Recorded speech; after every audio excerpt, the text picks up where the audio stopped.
Hello, everyone, and welcome. I'm Carl Bauer. My partner tonight is Steve Bish, and we're at the F.Q. Hartman Memorial Stadium in Danville for this football game between the Danville Ironmen and the Jersey Shore Bulldogs. Danville comes in with a record of 3-1. The Bulldogs are 2-2. Steve, these two teams should have an interesting battle here tonight. Well, they have one common opponent, that's Selinsgrove, and Selinsgrove we saw last week is an outstanding football team.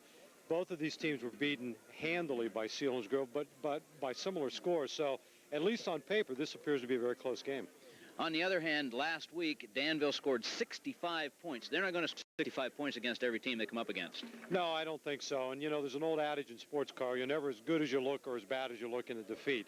And sometimes the wheels come off, and I think those high scores can be kind of deceiving. But I think Coach Dave Zielinski is a coach with a new team, a new system, looking for an identity, trying to find out how good his kids really are. We have heard that the quarterback for the Jersey Shore Bulldogs is injured. He will not play quarterback. Dick Delaney has a problem there, but you can bet he's going to have his kids ready. We'll be back with game action right after this.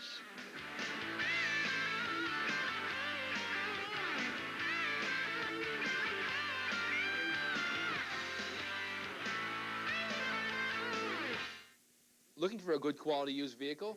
We have 4x4, sport utilities, pickup trucks, vans, and sedans with options and low mileage and warranties where available. Whether your vehicle is new or used, keep it running in top performance with B&H Motors Parts and Service Departments.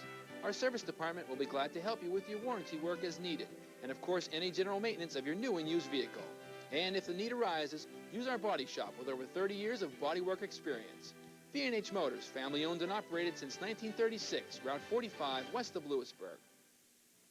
Silver Moon Furniture at the Silver Moon Business Center, Lewisburg, is open 9 to 6 daily. Stop by and look over our large selection of furniture. Name brands such as Action Lane, Strata Lounger, Memphis, England, Liberty, Florida, DMI, Penns Creek Solid Oak. Apply today for your Silver Moon Preferred Charge account to receive an additional 10% off. Silver Moon Furniture, located in the Silver Moon Business Center, Route 15, Lewisburg. Come to Smelt's Chrysler Plymouth on the island between Sunbury and Northumberland for the best deals around. Now featuring the exhilarating all-new 2001 PT Cruiser. Combine class, style, and practicality into one vehicle and you get personal transportation. The PT Cruiser, command the road, cargo, space of a minivan, ride like a sedan, efficient and economical. From luxury to sport, family sedans to minivans, Smelt's has it all. For a great deal, remember that's Design your art-carved class ring. Made in your own image or make your statement elegant with our diamond collection. Choose the look that says you. Visit our design studio at Fetters Jewelers, 65 South Front Street, Milton.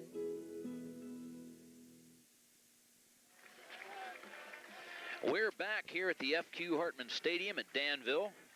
You're looking at the captains meeting in the center of the field with the officials. For the Jersey Shore Bulldogs, the captains are number 11, Jared Lehman, number 21, Justin Hershey, number 74, Lance Antolik, and number 81, Jeff Miller. And for the Ironmen, the captains are number 41, Jeremy Fritz, number 55, Tony Matarani, and number 81, Jesse Anderson. Our referees tonight are John McClintock. The umpire is Gene Coleman. The linesman is Ken Swineford. The line judge is Greg Harkins. And the back judge, Tom Gibble. The coach of the Jersey Shore Bulldogs is Dick Delaney. The coach of the Danville Ironmen, Dave Zielinski.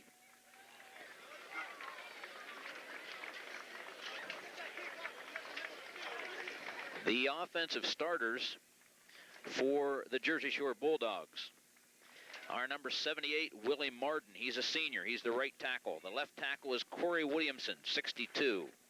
The right guard, Aaron Embick, number 57. The left guard is Lance Antolik, number 74. The center, Brad Palmeter, is a senior. The quarterback, I believe it's probably not going to be number 11, Jared Lehman, although he is a senior. I think instead it's going to be Jordan Pauling. We'll have to see what happens on the offensive series as Jersey Shore begins the game. The fullback is number 44, Torrey Packard. The tailback, Justin Yost, number 22. The slot back, number 81, Jeff Miller. And the split end, Justin Hershey, number 21. Justin Yost, 22, Justin Hershey, 21. Two outstanding players, and they certainly are a key to the Jersey Shore Bulldog attack. Well, Carl, perfect night for football. This is going to be, I think, a test for both teams to kind of see which direction their season's going to be headed, to see how good they really are. It sounds kind of maybe funny to say that 4 games into the year, but I think with teams like this, as a coach, you're trying to really see what kind of talent you have and what kind of improvement you're going to have from week to week. Kicking off for the Jersey Shore Bulldogs.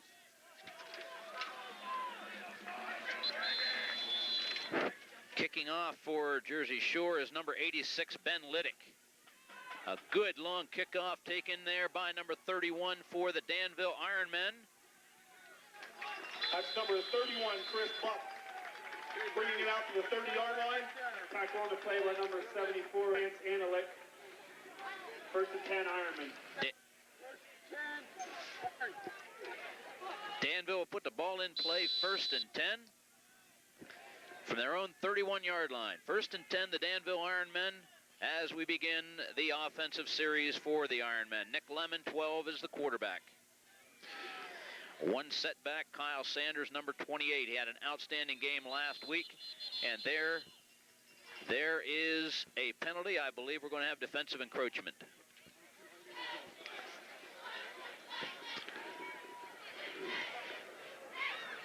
Okay. Oh, boy.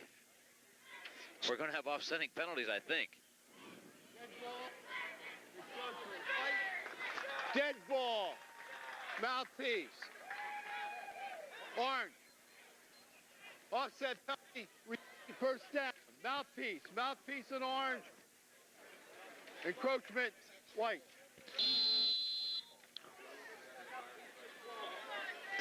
Well, Carl, as a former quarterback, I can tell you how uncomfortable a mouthpiece is when you're trying to call signals. So, well, you have a mouthful and you can't really say anything. Kyle Sanders trying the right side, and nice defensive play there. On the carry. Number 38 on that tackle for Jersey Shore is Jason Brown. 2nd and 8 for the Ironmen.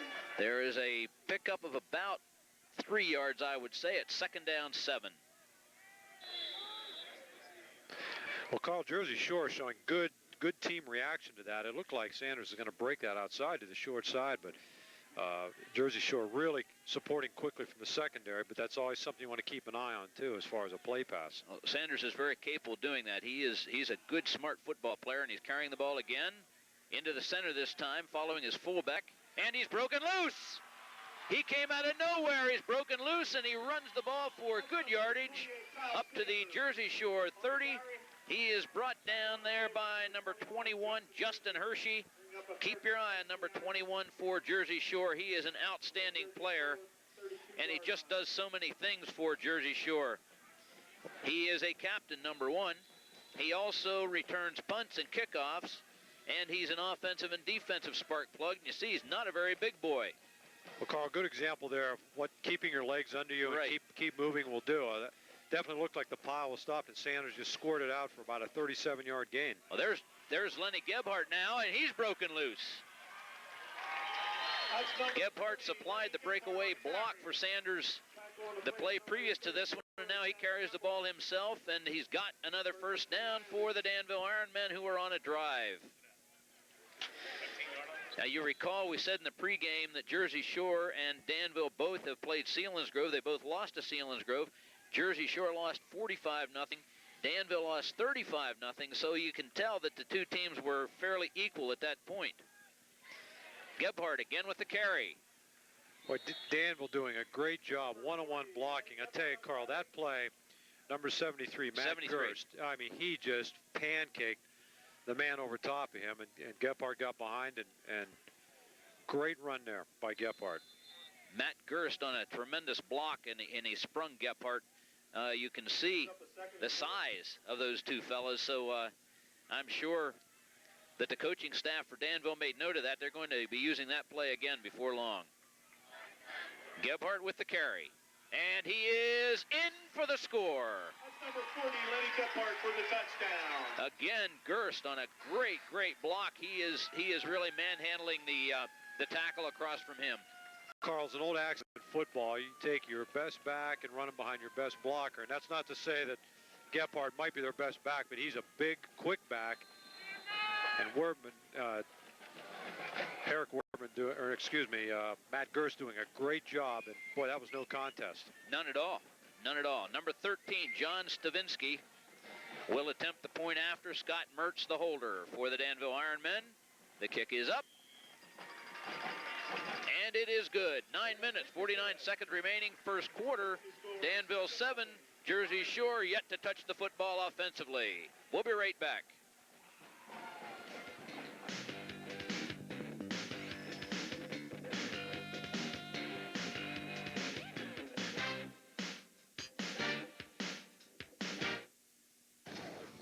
I'm talking about millions in Kuwaiti bullion. You mean them little cubes you put in hot water to make soup? No, not the little cubes you put in hot water to make soup.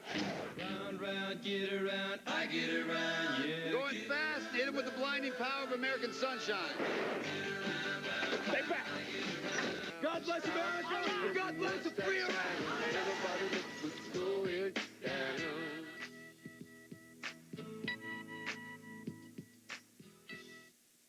This October,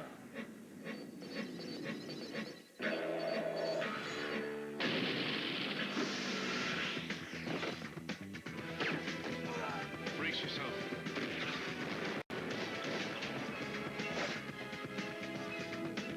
Oh, dang.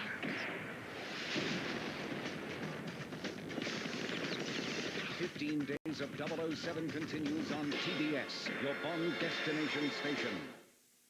After the Danville score, we are ready again for a kickoff. This time the Danville Ironmen will supply the foot. Going deep for Jersey Shore is number 21. That's Justin Hershey. He is the one that the Bulldogs want to handle the ball. However, it comes to his running mate there, number 81.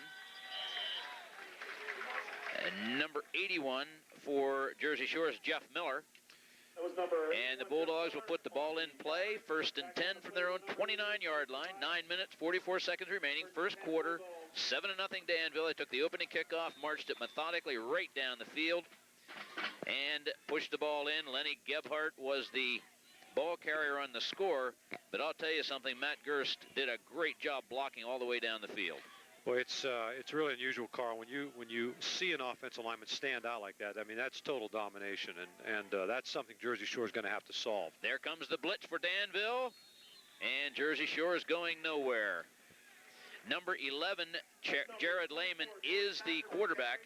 You remember we referred to the injury that Lehman has, but he's a senior, and he's going to play as much as he can.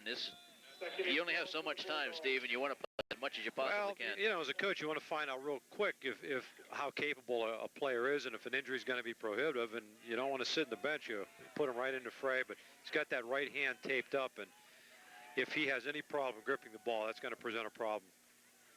Especially on the passing, I would think. A blitz again by Danville. And Lehman, number 21, tried a fake, and it looked very, very good, but number 26, Scott Kozer, would have none of it, and he tackled Lehman very deep in his own territory. It's third down now. Make it third down and 17. Third down and 17. Well, Carl, Danville is they're literally playing 8 men in the box, which means they're within probably 3 yards of the line of scrimmage and just coming and just basically saying to Jersey Shore, listen, we can stop you before you can generate any offense. And Jersey Shore is going to have to come up with something to loosen them up. Here comes the blitz once more. Lehman on the throw. Boy, that looked like a fine hand that time. Good defensive play by number 2, John Curry. Curry, the ball hung up just a little bit. And it looked initially like Jersey Shore might have that receiver open. But Curry, good makeup time there, and was able to get a hand on that. Looked like a good pass from Lehman. It didn't seem that his hand was bothering him that time. No, I agree. Jersey Shore will now punt the ball away. The punter is Justin Hershey, number 22. He has the ball snapped to him by Brad Palmer, number 50. Justin Yost at the punt. Back deep for the Ironman, number 28, Kyle Sanders. Kyle Sanders back to take the punt. And he does some fancy footwork. Still down around out there. He didn't go very far. I'm sure that Dick Delaney had his heart in his throat watching that go on. He didn't know if Sanders was going to pop out of there again or not. Well, number 81, Jeff Miller, finally able to corral Sanders. But, boy, it looked for a while like he might shake that loose. Carl, let's get the starting lineup for Danville. We didn't get that the first series. At center, Mike Humphreys, number 76. The guards are Matt Gers, as we talked about, 73. And Forrest Smith. The tackles, Ben Einright, number 58, and Eric Wertman, number 99. Humphreys, number 76, the center, 376 pounds. Sanders, again with very shifty movement. 28, Kyle Sanders on the carry. And he has a nice gain. 38, Jason Brown. Number 38 on that tackle is Jason Brown. The ends, tight end for Danville, Scott Kozer, number 26. Receivers, Jesse Anderson, 89, and Scott Mertz, number 1. Quarterback, Nick Lemon, number 12. Lenny Gephardt, the fullback, number 40. Kyle Sanders, and the last carry, 28. 3 receivers split out to the left side. Gebhardt, the remaining back, and he has the football. Oh, boy. Did he deliver a shot to the first tackler? Gephardt on the carry. Tackle on the play by number 11. Well, Danville. Go ahead, Steve. Excuse me, Carl. Danville really able to get their back some running room. I mean, when you give a kid the size of Lenny Gephardt, Gephardt's listed at 5'11", 215, and he shows some quickness and low to the ground. And you get that kind of momentum, and that's going to be a long night on defense. Jason Brown, on the other hand, is listed at 163 pounds, and he took a shot on that tackle. Sanders, the remaining back, 3 wide receivers set to the left. Kyle Sanders with the football, breaking it outside, and he is brought down. Nice play in the open field by number 34, Chad Sherpell for Jersey Shore. Loss on the play of about 4. It's second down 14. Well, Shrepple really doing a nice job in that. I mean, he really kept contained. Now, Sanders is a quick kid and made a nice cut to the outside, and it looked like he was going to break contain, but Shrepple just kind of kept that ratio, or that relationship, excuse me, where you keep your nose on the ball, and Sanders really had nowhere to go. Sanders comes out. Gebhardt back in the game. The same set has been used consistently by Danville. 3 wide receivers to the left side, 1 remaining back, and that back is carrying the football. This time it's Gebhardt, and he has a good gain on the play. He is brought down by number 24, Chris Runner. It's third down now and 6. Again, nice gain of about 7 yards there. And again, Danville really impressed with their offense, just coming out one-on-one blocking on the line and really just saying, look, we think we're better than you are, and we're going to give it to our back and let them pick a hole and go. And they've been very successful with it. They switch sides now on the formation. 3 wide receivers to the near side, 1 remaining back, and that back has the football. It's Kyle Sanders once more.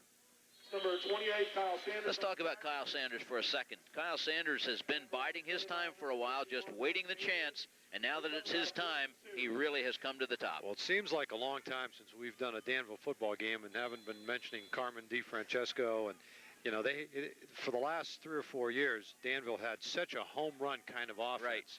Right. Just at any given time could score. And Sanders has been biding his time, and I tell you, this kid's a very talented runner in his own right. Can catch the ball, can run, and then you throw in a runner like Gephardt behind a big offensive line, and Coach Dave Zielinski has a lot of offensive weapons. Oh, boy. Gephardt kept the legs going and was able to pick up the first down despite being hit at the point of attack behind the line of scrimmage.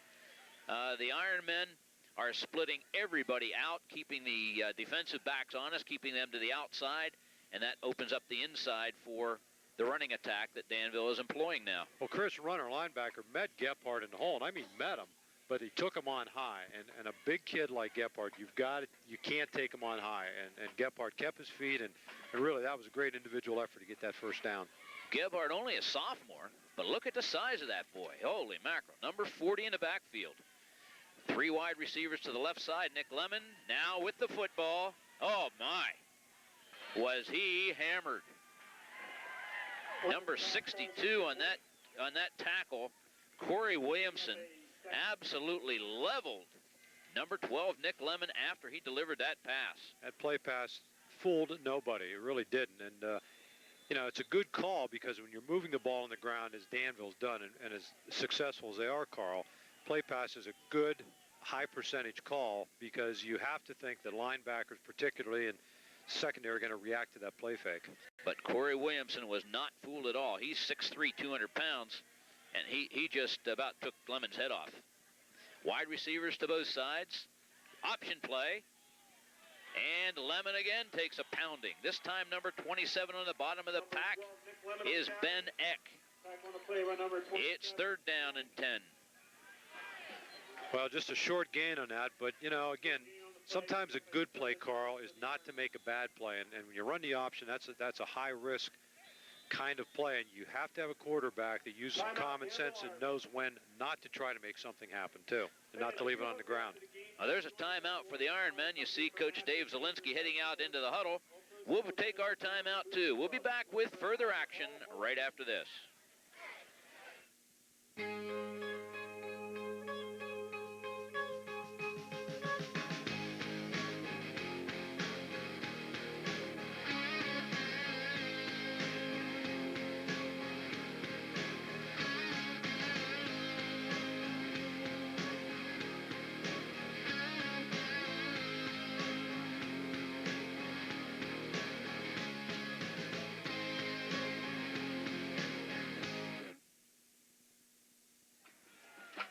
We're back. You see the Ironmen splitting out. 2 wide receivers to the right side. A shift to the left, and there's motion coming this way. Number 1, Scott Mertz in motion. And Lemon decided to pass, decided to pick it down instead. He heads up the middle of the field, and he picks up maybe a yard. It's 4th down now for the Ironmen. But, Carl, you have to give Jersey Shore credit. They've shown a good pass rush and the ability to put pressure on. And Lemon really essentially with a coverage sack there's nobody to throw to. That's going to bring a 4th and a long 8. 3 minutes, 27 seconds remaining, first quarter. The Ironmen have scored. They took the opening kickoff right down the field, and they lead it 7-0. Jersey Shore is very stubbornly giving up ground now. It's 4th down, and the Ironmen will go for it. 2 wide receivers to the right side. Scott Mertz now in motion toward us. Lemon back to pass. The pass is away, and it is incomplete. Penalty flag on the play. There's a flag on the play. Well, that's going to be called pass interference, and that's a pretty tough penalty. It looked like the receiver and the defender got their feet tangled up. Well, they both went down, and Lehman, number 11 for Jersey Shore. By the way, Jersey Shore is in the white uniform. I guess you figured that out by now. Jersey Shore in the white tops, black bottoms. They're orange and black. The Ironmen, purple and orange. They're in the predominantly orange uniforms. First down. That is a defensive pass interference penalty, and as you said, Steve, a little bit rough to call a penalty. Well, there was definitely contact, and it was kind of inadvertent, but the fact remains, there was contact, and that's a judgment call. And if you're defense, you think it's a tough call. If you're offense, you expect to get it. And that gives Danville a first down, 1st and 10 from about the 11. So they can conceivably make a first down. A power I formation now for Danville. Another look. And there is motion before the play. Illegal motion. That's a 5-yard penalty. Okay, White Captain, we have a dead ball. After you come set, unless you're going laterally across the field, you cannot break in your back. You can't do it if you're a lineman, of course. But if you move laterally, you can get away with that, but you cannot go forward. Well, Danville coming out in that power I. And you just have the feeling that Coach Dave Zielinski's saying, all right, guys, let's line it up and see if they can stop us. And I think that's a good call because Jersey Shore really has not been that successful against the run. Straight ahead. The power I formation again. Gebhardt the fullback. Mertz is the halfback. And Kyle Sanders, number 28, has the football. He's the tailback. Good defensive play by Jersey Shore. Number 38 on that tackle is Jason Brown, and he's had a real fine game so far. Boy, he has. And I'll tell you, this Jersey Shore defense is quick. I'm impressed with their team speed and their pursuit. A couple plays looked like they were going to bounce outside for gainers, and they've gone really nowhere. When you saw Selinsgrove last week, Steve, and both these teams were like putty in the hands of Selinsgrove. How can that be when these two are looking so good against each other? A fumble on the play, however, it is recovered by number 12, Nick Lemon. Wow. Well, things like that, mistakes, are one thing.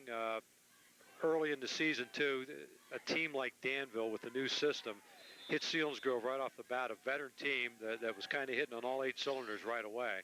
And Danville may not have been ready to play just in terms of having their timing down. I think Danville, I didn't see Danville then, but I feel very certain Danville's a better team now than they were 3 or 4 weeks ago. Well, I saw them last week. They piled up the points last week, I can tell you that. Lemon back to pass, looking for somebody to throw to, and he is brought down. He got the pass away, but barely. Number 22 on the tackle, Justin Yost. And now it's 4th down for Danville, and apparently they will try a field goal. Well, Lemon tried to get rid of that. It looked like maybe a middle screen or a little throwback, and 51, Matt Stabley, was right there, and the ball hit him. I mean, Stabley really didn't have much of a chance of catching it, but lucky to avoid the turnover there. Adam Brua will be trying for the field goal. Adam Brua, number 23, the kicker for Danville. Scott Mertz, number 1, the holder. The kick is up, and it is good. 1 minute, 52 seconds remaining, first quarter. Danville now enjoys a 10-0 score over the Jersey Shore Bulldogs. Don't go back. Don't go away. We'll be right back.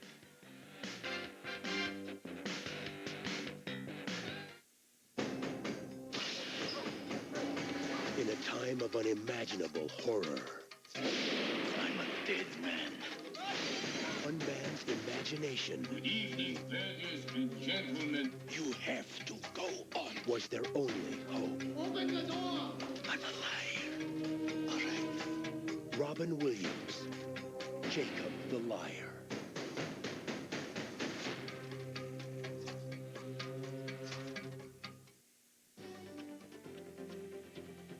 Look at your day from a fresh perspective.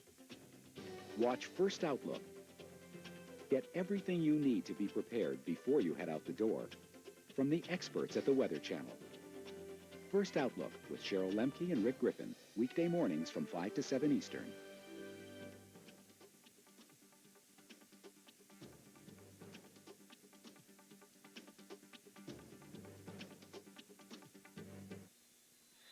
We're back after the field goal. It's the second week in a row that Brua has kicked a field goal. Last week it was 35 yards. This week not quite as long, but still very impressive. He is kicking off now for the Danville Ironmen. And the Jersey Shore Bulldogs await the kick. Giving ground is number 21, Justin Hershey. Hershey still on his feet. And finally brought down there at the 25-yard line. 1st and 10, Bulldogs.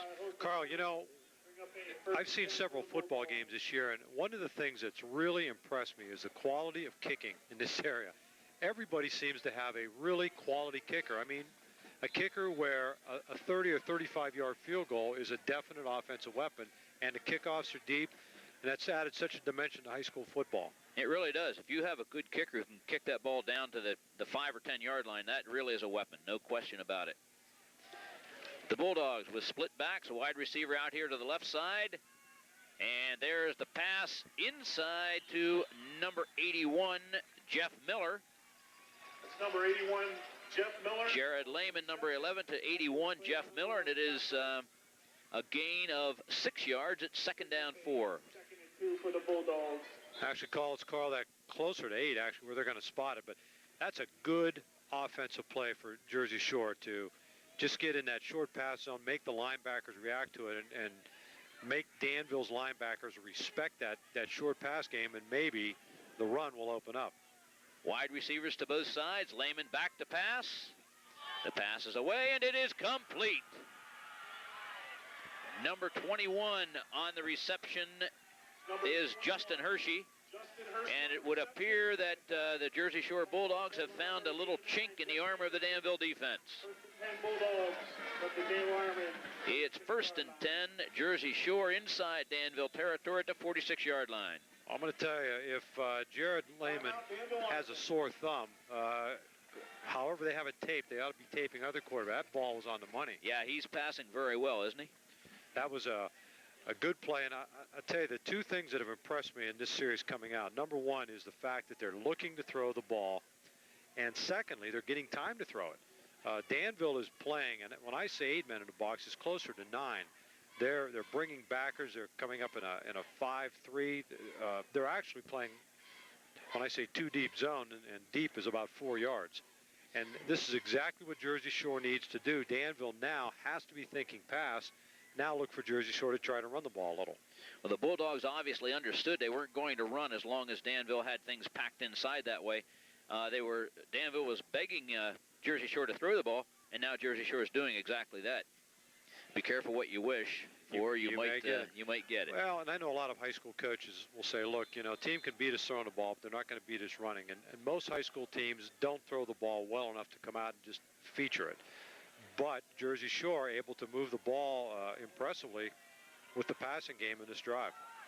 Lehman bringing up his team, and there is a little confusion here. On one side, the receivers are supposed to be. Split backs in the backfield, and Jersey Shore now running the football in the person of number 44, Torrey Packard. Packard is a junior. Well, he's listed at 5'9", 225. Carl, that's exactly what I expected to see. Is now you've got pass in that linebacker's mind. Whether they loosen up, they're at least on their heels a little bit, and so now you run your back right at them, and with a lot of success, 1st down. 1st and 10, Jersey Shore, 37 seconds remaining, 1st quarter. Split backs in the backfield, and the ball carrier, I believe number 22, Justin Yost. That's Yost again, straight dive, and making, call it a 4-yard gain, but boy, that's exactly what Jersey Shore wants to do, and I give credit to Jersey Shore coaching staff. I think they made some nice adjustments here and have been able to get some productive yardage out of this offense.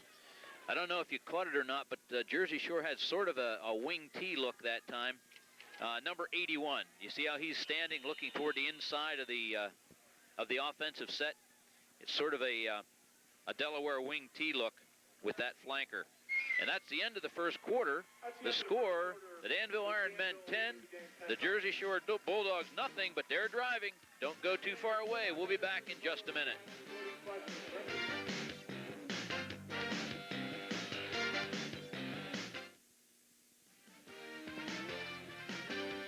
This part of tonight's presentation is being brought to you by Robert E. Benyon, attorney at law, Standard Journal newspapers, Spangler Motors, Blue Heron Sporting Goods, Milton Trans, Petro All-American Iron Skillet Restaurant, Tuberville National Bank, and Hawkins Chevrolet. Our biggest and toughest ATVs are bigger and tougher than ever this year. A new and improved torque converter design smooths out power delivery over a wider operating range, proving best what Kawasaki is known for, rugged dependability. More horses have been added for quicker acceleration, as has a carburetor heater for smooth operation when the weather gets cold and nasty. Kawasaki's Prairie ATVs, conceived, built, and now fine-tuned for enthusiasts just like you. Come visit us at Kurt's Kawasaki, 3 miles east of Allenwood. Pam's Bakery has the best homemade cookies around. A full-line eat-in bakery offering pies, pastries, cookies, donuts, bread rolls, and bagels. Visit each day for specials from sticky buns to shoe-fly pie. Sit and enjoy a cup of Maxwell House coffee and try one of our specialty syrups. Pam specializes in beautifully decorated wedding cakes with fountains and stairways to brighten that special day. Pam's Bakery and Coffee Shop now at 2 locations, 54 Broadway Milton and Route 15 Allenwood.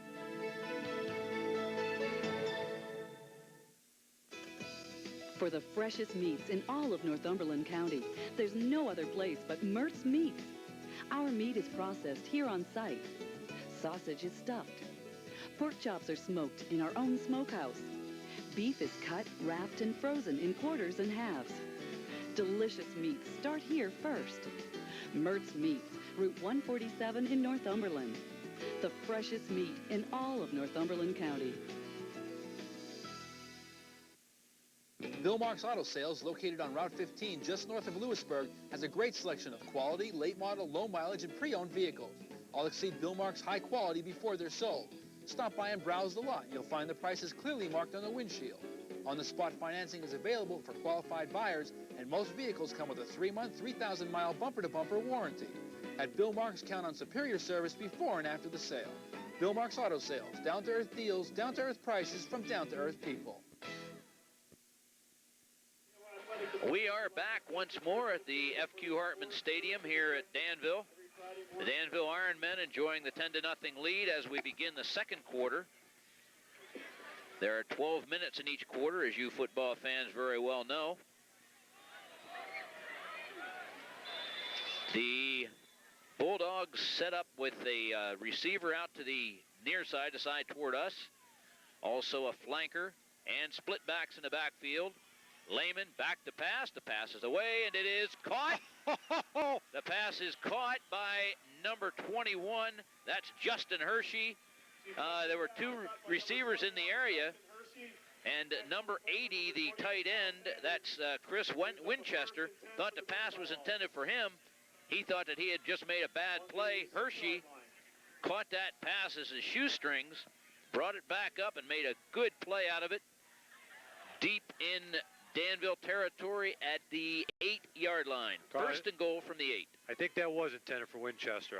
You think it was? I think it was. It looked like he just overthrew it a bit, but irregardless, I'm sure Jersey Shore will take it. And there is a good gain by number 44, Torrey Packard, and it is close. It is awfully close. There's a flag on the play. There's a penalty flag on the play, and it would appear to be against Jersey Shore.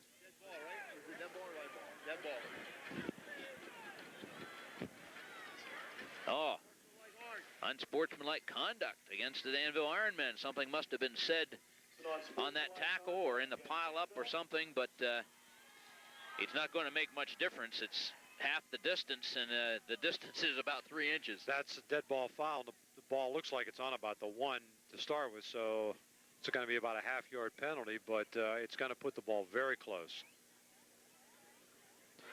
Jersey Shore knocking at the door. Well, Carl, when we were off camera in the last break, made the comment, this has the makings of a very good football game, and both teams have really settled down on Jersey Shore. It looks like a different team from the first 3 or 4 minutes of the game. Split backs, wide receiver to the left side. Jersey Shore hands the ball to number 22, and he's in for the touchdown. That's Justin Yost. Touchdown, Jersey Shore.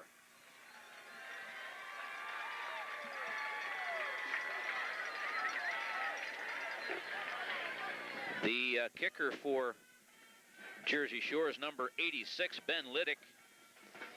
He will get the snap from Brad Palmeter.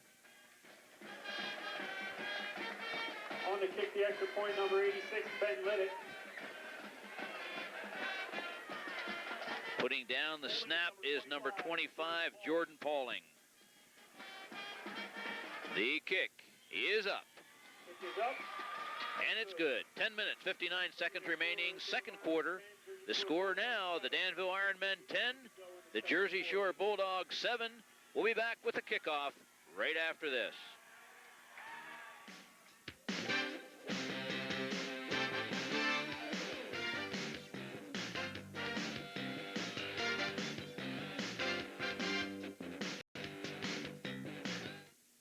was a cop in Los Angeles. Now he's a sheriff in Arizona. Where are their legs? That's what we'd like to know. No, you cannot put your dead bodies in my beer box. And the only thing harder than keeping the peace in this desert town... Where was I? About to put some pants on?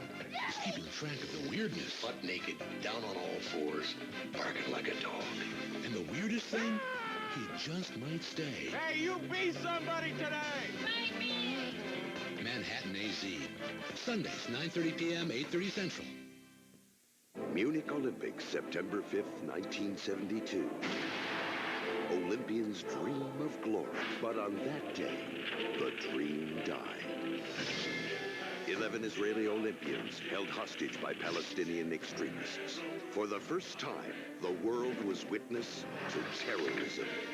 One Day in September, winner of this year's Academy Award for Best Documentary Feature.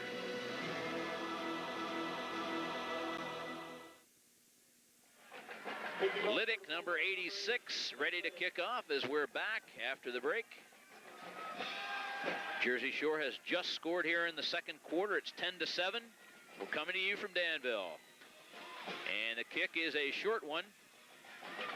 Picked up by number 15, number 15, Neil Baylor. It's number 15. Baylor returns it to the 34-yard line where Danville will set it up 1st and 10. Carl, I'm going to give you just a little heads up. Number 21 for Jersey Shore, Justin Hershey, who caught that last pass. But that kid is all over the field. He was down there, made that tackle. He's playing cornerback out here on defense. First impression, this kid's a real heads-up player. Yeah, and he's tough. He's a tough kid. He's got his nose in on a lot of tackles. 5'8", 173. Not big, but really a savvy football player. Danville moves the ball near the first down marker. Number 28, Kyle Sanders on the carry. Sanders is one of those runners.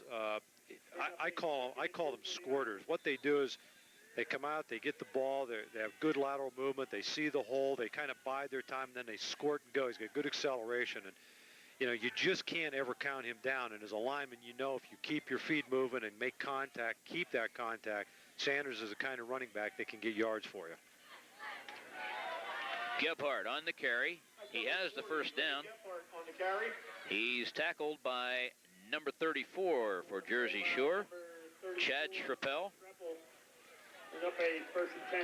First and 10, Danville. Carl, we got the word up here in the press box. Lenny Gebhardt, 5'11", 215-pound sophomore, 14 years old. 14 years old. I want to tell you what, coaches in the CSC, get ready, because this kid is a weapon. He's a hoss. He's a big kid. Really impressive.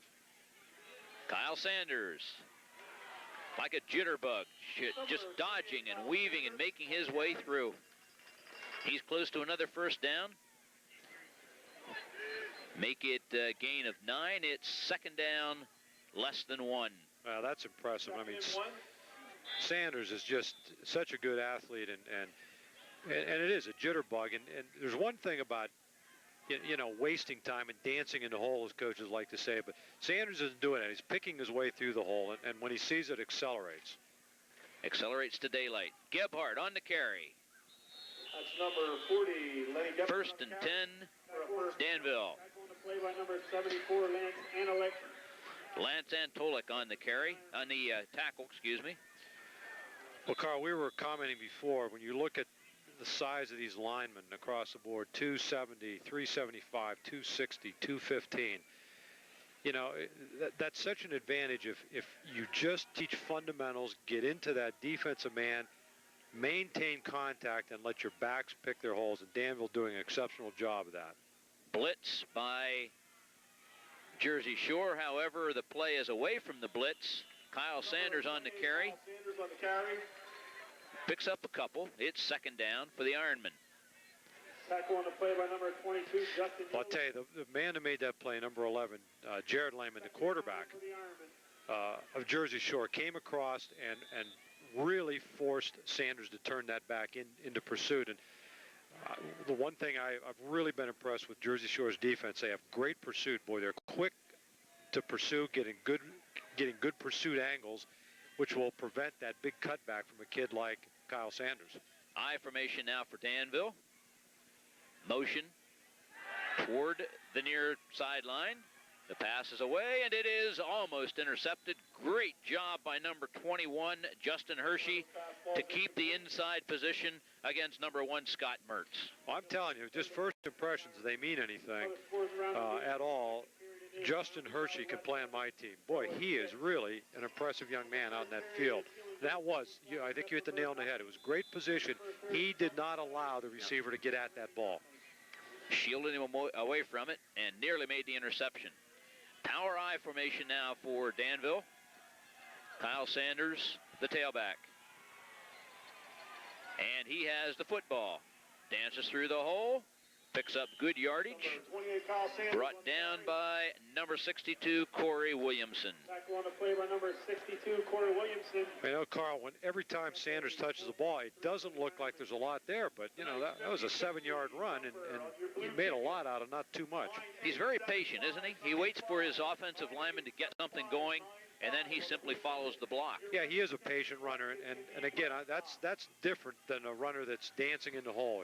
He's patient, but he takes what his line gives him. Sanders again, and he's got the first down. Nice job of running there. He ran right over Jordan Pauling, number 25, and was able to pick up the first down. 1st and 10 now for the Danville Ironmen.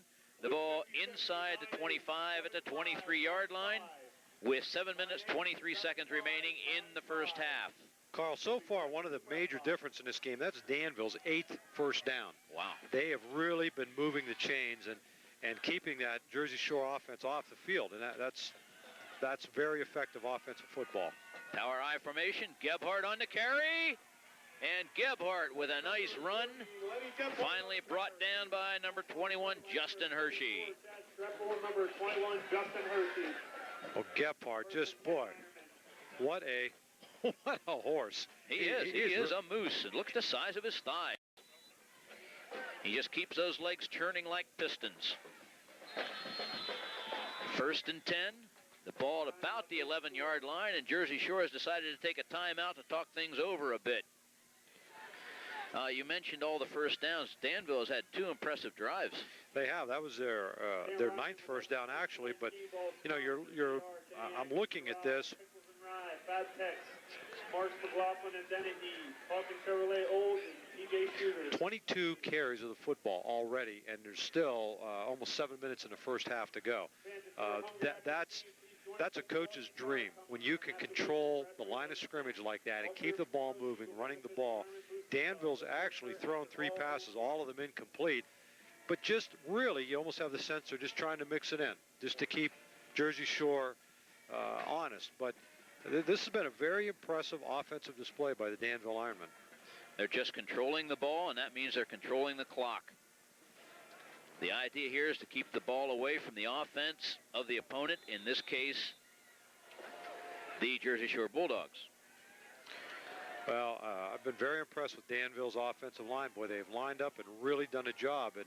And Jersey Shore really is going to have to do something to gain control in that line of scrimmage. Power I and Gebhardt, the fullback, on the carry. That was set up like it was going to be an option play. And certainly the way Kyle Sanders runs, Jersey Shore has to be very aware of that. But Gebhardt took the ball inside and picked up good yardage. It's 2nd down.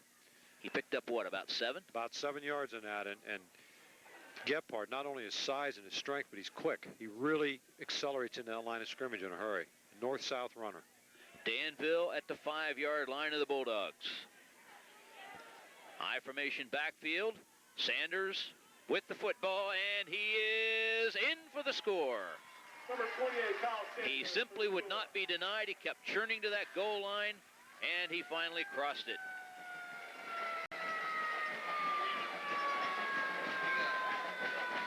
Well, that's a display of good fundamental football. Not only moving the ball, but just some of the individual plays. There you see a running back, and coaches say, just do not stop your legs. Keep your legs moving, and that was extra individual effort that scored that touchdown.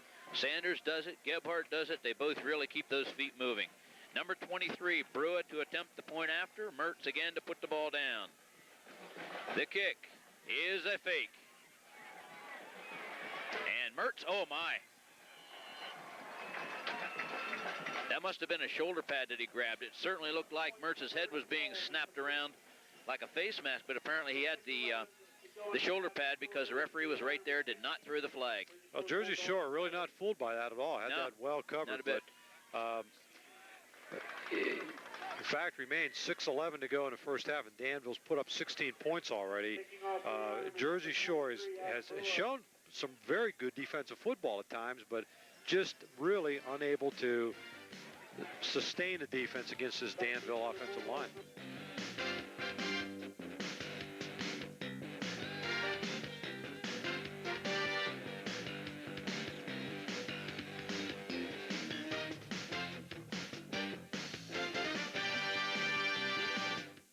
The spirits of the dark gather but once a year. A live and out-of-control ritual of freakiness. For the first time on television, the ultimate gathering of the strange and bizarre. Sci-Fi presents the New York Village Halloween Parade. 7 p.m. this Halloween night on Sci-Fi. Thursday nights on the Superstation. It's movies for guys who like movies. Movies the way guys like them. I'm dropping the hammer. It's a guy's thing. Woo! Chicks and jets and boats and cars, and I can't wait. It's going to be great. Movies for guys who like movies. Every Thursday night on the Superstation.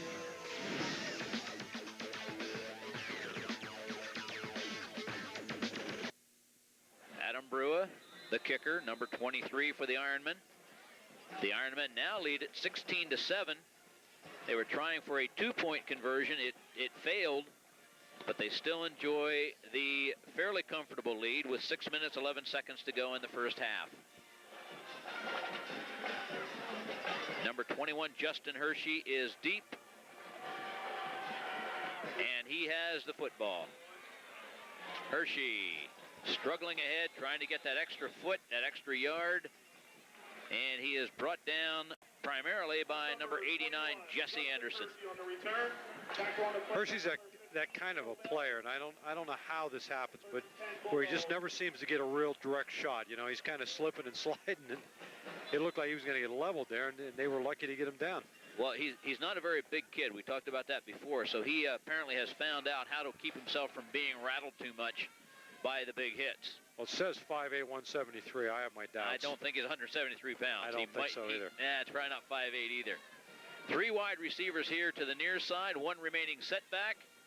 And the setback has the football. That's number 24, Chris Runner. That's number 44, Torrey Packard on the carry. Excuse me, it's number 44, Torrey Packard, not 24. Packard really, and a good runner in his own right. I mean, this kid, if you give him some room, he's gonna create some headaches for defense. But Danville just absolutely swarmed that. Packard had nowhere to run. Just a short gain at second down. Let's call it 2nd and 9. Split backs in the backfield, wide receivers to both sides for Jersey Shore. Again, Lehman, excuse me. Not to interrupt. Sorry to interrupt, but Danville again with 8 men, probably within 2 yards of that line of scrimmage. Number 22 on that catch and run is Justin Yost for Jersey Shore. He was not brought down. He sort of spun around and was able to pick up another couple of yards. It's 3rd down now and 6. Jersey Shore, again, really showing the ability to throw the ball when they need to. By my stats, they are 4 for 5 in passing and have really, with the exception of that very first pass, have had ample time to throw the ball.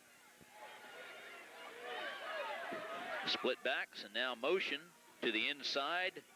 Lehman back to pass. The pass is away, and oh my. That one hurt.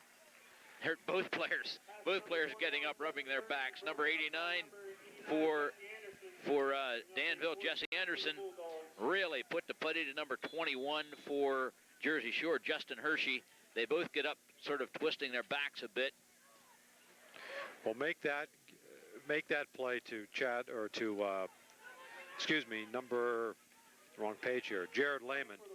Lehman pressured. I mean, he put the ball in the money. He really put the ball in the money, but Hershey unable to hang on. That punt by number 22, Justin Yost, is going to roll dead at the Danville 33-yard line. It's 1st and 10, Ironmen. 4 minutes, 26 seconds remaining, first half. Danville 16, Jersey Shore 7. Well, Carl, that last defensive series with Danville, time and time again, Danville had 8 men, no more than 2 yards off the ball, middle safety deep. They are respecting the deep pass, but beyond that, it appears that Danville's defensive philosophy is we're going to try to pressure you into not throwing a good pass. Justin Hershey very nearly had that pass, but it was a little bit high for him, and Jesse Anderson able to come over and knock it out of his hands. I formation, both receivers tight, and number 28, Kyle Sanders, does not find very much there, but he picks up 4 yards. Is that how do you ever get that? I'll call it actually closer to 5. 5, yeah. And that's what Sanders does. It's like he disappears in the pile. I thought he was down for about a 2-yard gain, and all of a sudden you see number 28 just kind of squirt ahead for another couple yards. Just really having an outstanding night running the football. I formation backfield, power I, and Gebhardt on the carry. It would appear that Jersey Shore is beginning to figure him out. Well, you can figure him out. There's nothing very mysterious about it. It's called Here I Come. And Tolick, number 74, on the tackle for Jersey Shore. It's 3rd down now for the Ironmen. The ball squarely on the 40-yard line of Danville. You know, Carl, again, watching a lot of high school football, it's amazing how many teams have just kind of gone back to basic football. Power I, the wing tee, wishbone, and just lining up and playing good fundamental football. Kyle Sanders has the first down and more, and he moves the pile. He just moves the pile.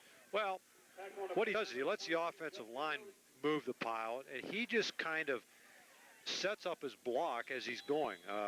You know, he'll just give you that little juke and jive, but what he's doing, he's going north and south all the time. He's not dancing toward the sideline. He gives you that little head-shoulder fake, but he's still moving ahead. Danville still in the tight formation with a power I, and there's Gebhardt spinning and turning, and he finally is brought down by number 27 for Jersey Shore, Ben Eck. Good play call there. Danville showing the ability to run to the wide side of the field, and Gebhardt coming back with that short side dive. And boy, if he breaks the line of scrimmage and gets one-on-one with the linebacker, that's a problem. Tight ends, power I, and Sanders on the carry. Not much doing that time. But well, I think he has the first down. It's got to be first down yardage, right?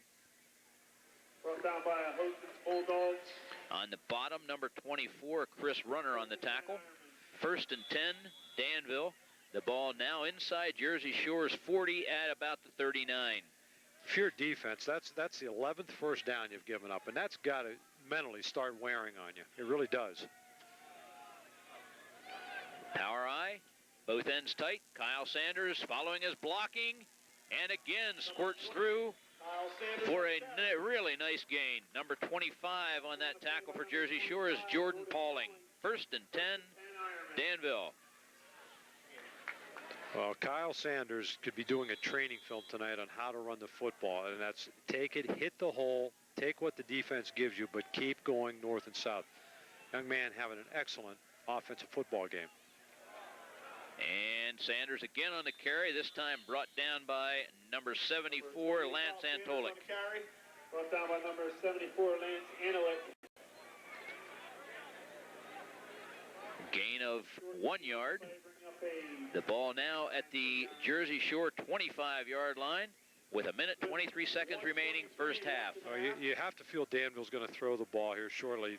The ground game, they're just going to run out the clock. Oh, my. Sanders going nowhere that time. The blitz by number 27, Ben Eck. Boy, Eck took him on high, and I mean, great job, actually, for the loss of about a yard there. That was a picture tackle. It was. Well, exactly the way it's taught. Eck on a stun, and nobody there to pick him up, but did a job. Danville now in the shotgun. And Lemon back to pass. Passes away, and it's complete. Number 1 on the reception, Scott Mertz. That's number 1, Scott. First and 10, Ironmen. On the play by number 27, Ben Eck. Well, a good, safe possession kind of pattern where number 1, Scott Mertz, just went out, curled into that open spot in the zone, and Lemon doing a good job. Danville again from the shotgun. Eck on the pass, and it is out of bounds. Out of bounds. It's a good catch, but out of bounds. Just barely. And I mean barely. That was very close to being caught. Anderson Jesse Anderson did a great job of trying to keep 1 foot in, and he only has to have 1 in, and that was very close play. Referees took a long look at it. He was in good position to call, and I think it was a correct call, but it was. Well, Anderson didn't say a word, so you know that it's an outstanding effort. You know that he agreed with it. 33 seconds remaining, first half. Danville in the shotgun. 2 wide receivers. Good job of Lemon to control that snap. And Sanders able to break away and skip out of bounds to stop the clock. Push out of bounds by number 21. I tell you, every time Kyle Sanders touches the ball, you just don't know if he's going down. That play looked like it was absolutely nowhere, and he almost slipped that for a bigger gain. Well, Lemon did a great job pulling that ball down because the snap was over to his right. He just was able to get his hand up and pull it down, and then he made a nice pass to Kyle Sanders. However, it is 3rd down now, but we have just 26 seconds remaining in the first half. Oh, my. Now what are we going to call? Well, I think that's defense or offense. I think it's a motion penalty. It looked like number 73, Matt Gerst, jumped. Yeah, ball orange. Referee's talking, yes. Referee's talking to Jersey Shore. That's exactly what it is. Third down. Well, really what that does, it's not only yardage for the first down, but Danville's obviously got to be thinking field goal here too, and that's just going to add 5 yards to that attempt. However, it means that Jersey Shore has more of the field to cover. The snap is back, and Lemon gets the pass away. Oh, my. Intended for Kyle Sanders. It was not a very good pass because Lemon was being rushed by several of the Jersey Shore players, and that brings up a 4th down. Are we going to see a field goal? Yes, we are. Field goal attempt by Adam Brua, number 23. When you hear the term a pass hurry that they'll use, that's exactly what that was. Lemon was forced to throw that ball before he really wanted to. And that play was developing. There was something in front of Sanders if it had another second or two. A 31-yard field goal attempt by number 23, Adam Brua. The kick is up. And it's good. 16 seconds remaining in the half. The Danville Ironmen now 19. The Jersey Shore Bulldogs 7. We're going to just stick right here. We have but 16 seconds remaining in the half. Another nice drive by Danville, but Jersey Shore found the defensive stuff to stop them that time. I've said this many, many times over the years, and this has been my experience. Danville has really dominated this game so far, controlling the ball. They're only 12 points up, and that's got to be a concern. If you dominate and you don't really put a team away, that's cause for concern. And if you're Jersey Shore, you go in at halftime and say, hey, look, guys, they've kind of rammed it down our throats, but we're only 2 touchdowns down, and we've shown the ability to move the ball. So, again, you know, Danville, if you're watching this game and not keeping score, it seems like they have a lot more points than they do.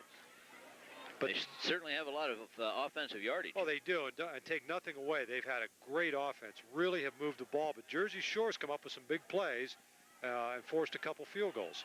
Jeff Miller, 81. Justin Hershey, 21, awaiting Adam Brewer's kick. And another nice kick by Brua to Hershey, number 21. Hershey coming up the field. He's got a seam. And he shows a little zig and zag of his own. Justin Hershey brought down by number 33, Travis Schultz. Carl, just remember, we're picking sides. I pick him. Oh, yeah. He's an impressive young man. He is good. He is a tough kid, and he really enjoys playing this game. You can see just by the way he runs the football around. Well, we'll start two teams, one with Sanders and one with Hershey, and I think we'll have an exciting matchup. Boy, both these young men showing a lot of athletic ability. Well, 6 seconds left, and the ball just inside the 40. Jersey Shore obviously going to get a chance to take a shot in the end zone. And if you're Jersey Shore's coaches, you know you got to throw it. You can't take a chance on running it now. You only have 6 seconds. That means at most 2 plays. Well, you know, some coaches will look at a reverse but again, there are gadget plays, the old flea flicker or hook and ladder, as it's sometimes called. But you know, I look for this thing just to be a ball thrown as deep as they can and hope Jersey Shore gets a lucky bounce. I would look for number 21 if I were Jersey Shore, and also number 81. That's Jeff Miller. He is a good receiver also.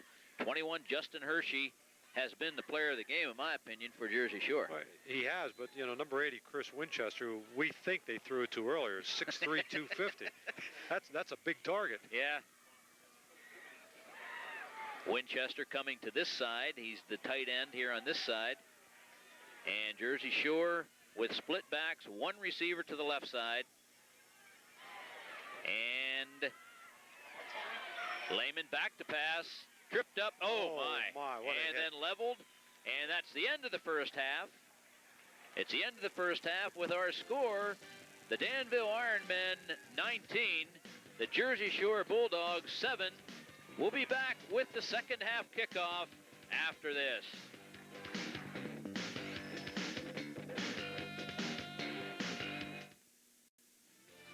This part of tonight's presentation is being brought to you by B&H Motors,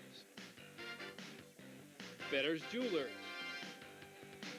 Route 15 Flea Market, Smeltz Auto Sales, Kurtz Kawasaki, Pam's Bakery, Mertz Meats, and Bill Marks Auto Sales. The law firm of Robert E. Benyon, located at 205 Broadway in Milton, handles the general practice of law, including divorce and domestic matters, wills and estates, real estate and mortgages, business formation and bankruptcy, and Social Security disability. For your consultation, call 742-9677. Standard Journal Newspapers is dedicated to bringing your local news and sports. Our news team is prepared to provide you, our reader, with current, up-to-date news on topics that interest you. With a motivated sales staff and creative graphic artists, our newspaper is keeping up to date with the latest technology, which makes Standard Journal newspapers great to look at and great to read. The production department is well prepared to make sure your local news comes off the press on time, bringing you your local news and sports on a daily basis. The Standard Journal Newspapers, 110 years of serving the community with local news. Since 1955, Spangler Motors has provided the area with quality sales and service of Ford and Mercury vehicles. We are a family-owned dealership that has built a reputation for honesty and integrity. We offer the full line of Ford and Mercury, including cars, trucks, minivans, and sport utilities.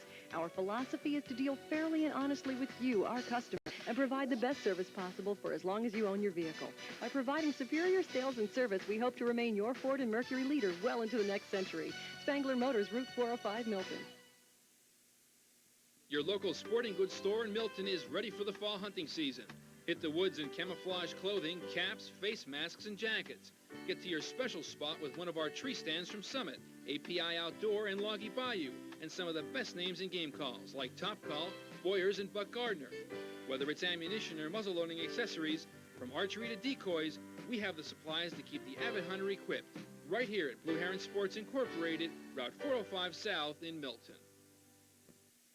Jersey Shore will receive to start the second half. You see the captains there after the coin flip. Brad Palmeter, also a captain for Jersey Shore, along with Antolik, Miller, Hershey, and Lehman. And the captains for the Danville Ironmen are Jeremy Fritz, Tony Materani, and Matt Gerst, number 73. Jersey Shore will receive, so it's going to be interesting to see what kind of adjustments they make in their offense to try to generate some yardage so that they can get their defense a little bit more rested. Well, I think Jersey Shore needs to, really two things. They need to get a sustained offensive drive. They need to keep their offense on the field for a while to give their defense a rest. And they also need to come up with some defensive stunts and really take some chance on defense to try to stop Danville and you know, keep them from moving and change on a consistent basis. But, you know, when you're running the ball doing it, that's easier said than done. Mm-hmm. Absolutely. Adam Brewer, number 23, will kick off. Deep for the Bulldogs, number 21, Justin Hershey, and number 81, Jeff Miller. Brewer's kick, again, a good one, is taken by Miller. Number 81, zigs and zags. Oh, it isn't Miller. It's number 21. It's guess who? Oh, boy. I'll tell you, Justin Hershey. What a player.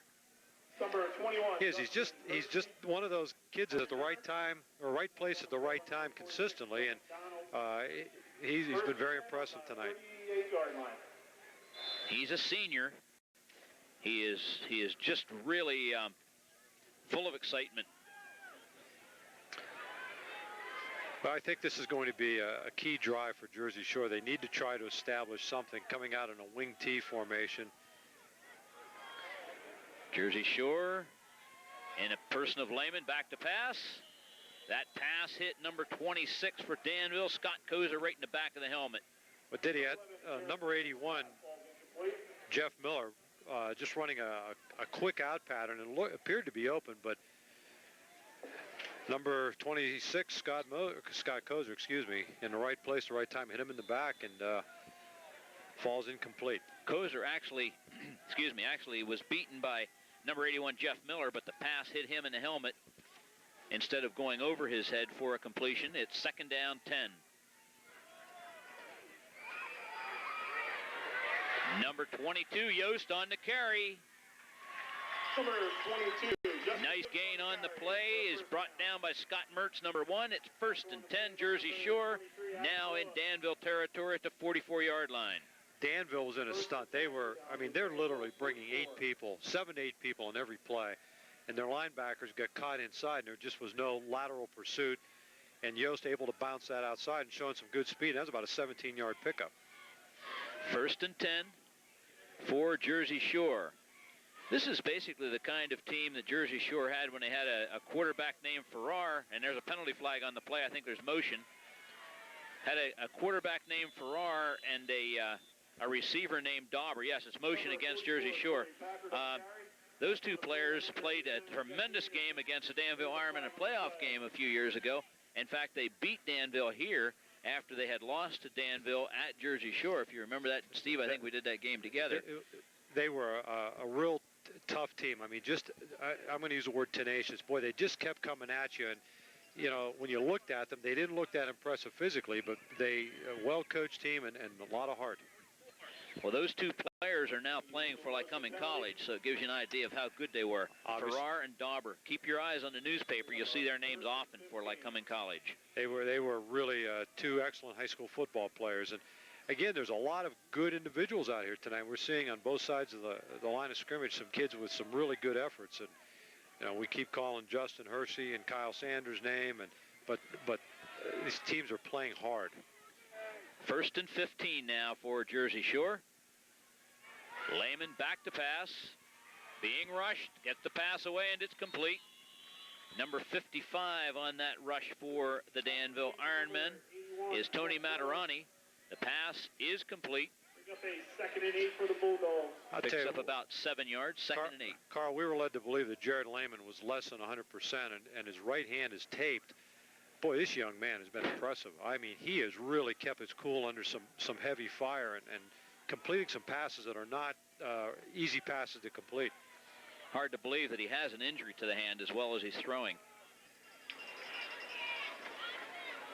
Lehman hands off to number 44, Torrey Packard, picks up a couple yards. Torrey Packard on the carry.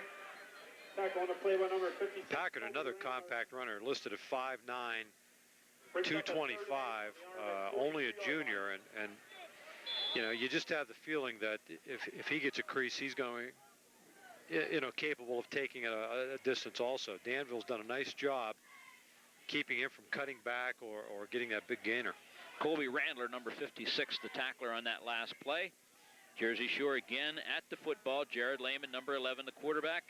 Split backs in the backfield, and you just knew that was coming sooner or later, and Danville had it all figured out.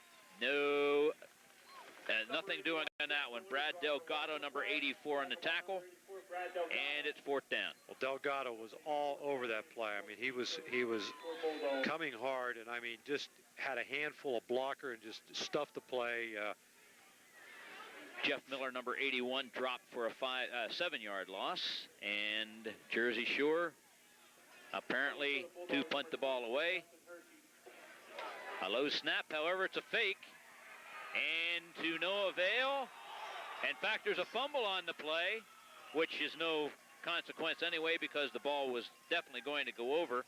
Number 30, Zach Maffett for Jersey Shore, attempting, it looked like it was going to be a pass, but the Ironmen had it all figured out, and the play went nowhere. 1st and 10 now for Danville, deep in Jersey Shore territory at the 37-yard line. You just had the feeling that wasn't going to fool anybody, and it was not a good snap, but that play was doomed from the very beginning. Danville again with the power eye and both ends tight. And the ball carrier, the ball carrier once again is number 40, Lenny Gebhardt. Number 40, Lenny Gebhardt. Tackle on a play by number 74, Lance Analik. You know, at times, Jersey Shore has shown a great ability to stop the run. I mean, have really met it strong. But, yeah, again, I think it's going to be critical in the next few minutes of this quarter to see how their defense holds up. And you just have the feeling that if Danville's able to grind this one in, that it's going to be a nail in the coffin, Carl. There's nothing fancy here. It's just line up and see what you have. I tell you, Jersey Shore come out. They're not laying down. That's for sure. Giving up yards grudgingly. Going to bring up a 3rd and call it 6. Lance Antolik on the tackle. Kyle Sanders, the ball carrier. Ball on the 34-yard line.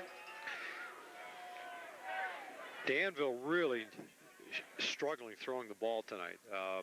And, you know, to complement this offense, when you can run it this well, you really need to be able to throw it at least off play action. This is a perfect time to do that.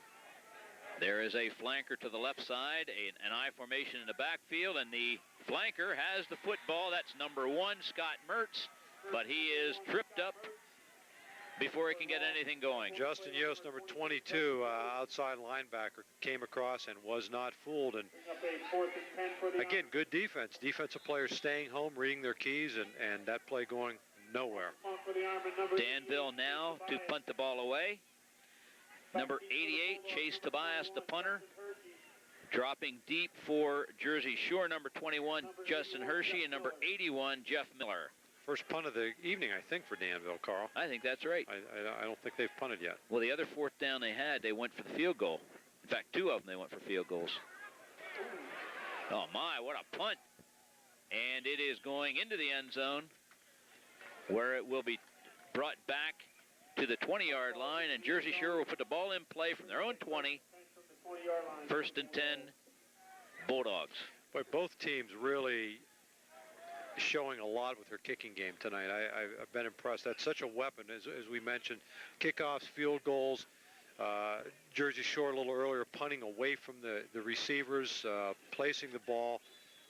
That kick was that was quite a punt. That was a rocket. High up in the air. It wasn't one of those end-over-end kind of a dead duck punts. It was a real nice spiral. 1st and 10, Jersey Shore. They have split backs. They have one receiver to the left side. And the pass is away to him. Oh, my.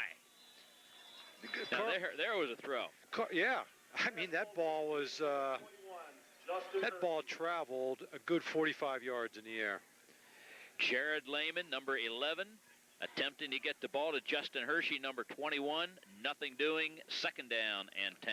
Carl, consider this. 6:32 left in the third quarter. If Jersey Shore pops a score, this game could easily, we could be looking at a 19-14 football game. That's incredible. Considering how Danville's gone up and down the field on Jersey Shore, absolutely. Same setup as before. And the ball handed off to number 44, Torrey Packard. Sort of a misdirection kind of play, and really not too successful. No, it's a little counter. Used to be called the old scissor play, just a cross action in the backfield. Again, Danville really showing a lot of dominance in that front line. But, as we've mentioned before, and the surprise is, Jersey Shore showing the uncanny ability of having time to throw the football. That is amazing. And you have to think that sooner or later they're just going to have to do that.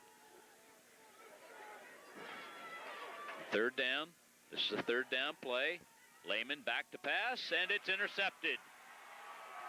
Number 15 on the interception for the Danville Ironmen is Neil Baylor, but there is a penalty flag on the play, and Lehman is on the ground. The flag on the play. The flag came after the interception. It may have been an illegal block, but I think Danville's going to retain possession of the ball. And Lehman is hurting. Boy, you hate to see this. This young man's really played a gutsy game, and you just hope it's nothing. You hope he wasn't thrown down that hand again. Yeah, or hopefully it's just got the wind knocked out kind of thing. But third quarter.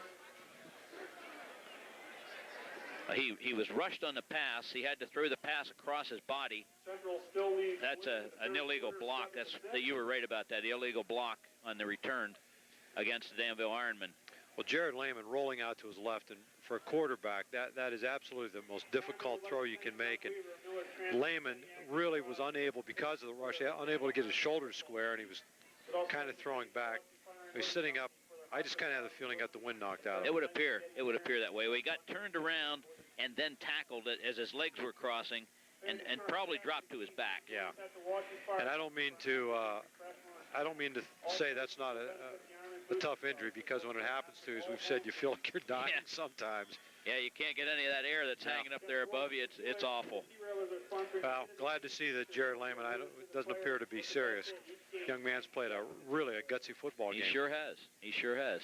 First and 10, Danville. After the penalty, they're on their own. They're on the Jersey Shore 30-yard line. 5 minutes, 44 seconds remaining. Third period. Danville 19, Jersey Shore 7. Lenny Gebhardt, the remaining back. There are flankers to both sides, tight ends to both sides. Gebhardt on the carry, and he's got a huge hole. Brought down Lenny Gebhardt on the carry by number 21. Who else? Justin Hershey. You match Hershey, Justin Hershey, against Lenny Gebhardt. Just set those two fellows beside each other. There's no way in the world it would appear that Justin Hershey could match up with Gebhardt, but he didn't back down one iota. Same setup from the offense. Gebhardt on the carry. Starts again. Picks up a few. That's number 40. Carl, you know what I like about Gebhardt? He's one of those guys, when he falls, he always falls forward. Yeah. You notice that? And I mean, it's just, he's a big athletic kid. And I say that with all due respect, because he's quite a young man, and he's really impressive running the football. First and 10, Danville. We're under 5 minutes in the third quarter. Danville now with two backs in the backfield. The wide receivers, two of them, split out to the right side, tight end on the near side. Motion toward the formation. Kyle Sanders going nowhere. That was an outstanding defensive play. Let's get the number out there. Boy, those numbers are hard to read. The orange numbers. 24, I believe. 24, Chris Runner. Can't see the young man's number. I want to say 30. Tackle on the play by number 38, Jason Brown. All right, 38, Jason Brown. We just got a call. But tell you, he was one-on-one with Kyle Sanders, and I mean, just did not give an inch. Kyle Sanders now the remaining back in the backfield. Gebhardt split out to the right side. And Sanders with the football, ducking inside.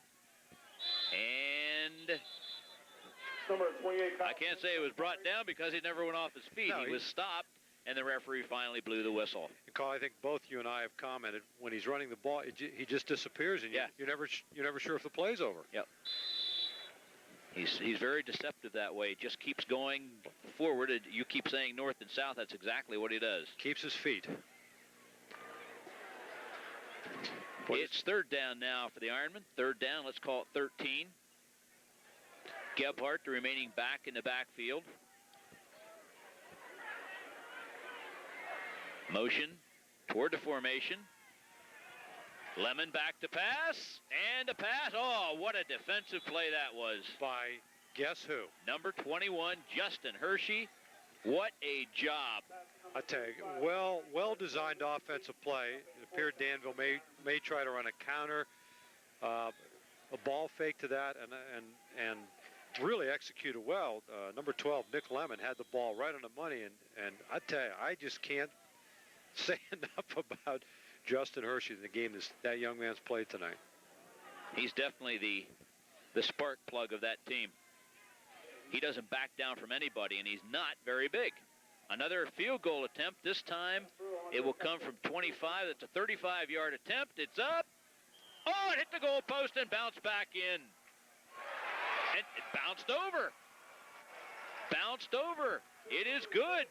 Unbelievable. Look at that. The goal posts are still shaking. Boy, he hit that solid. It just must have bounced back across the crossbar, but that was a rocket. My, oh, my. 3:07 to go, third period, 22 Danville, 7 Jersey Shore.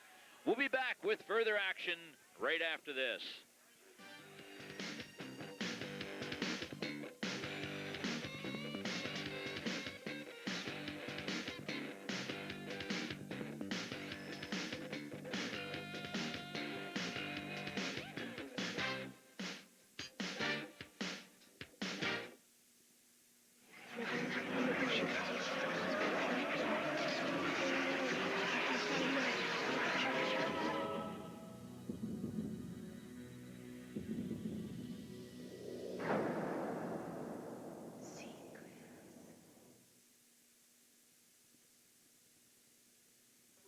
Jeff Miller. We're back after the field goal by Adam Brewer, who is setting up the ball. And as I'm looking across the field here, I see that Lehman is back on his feet and throwing the ball, so he will apparently be back in for Jersey Shore.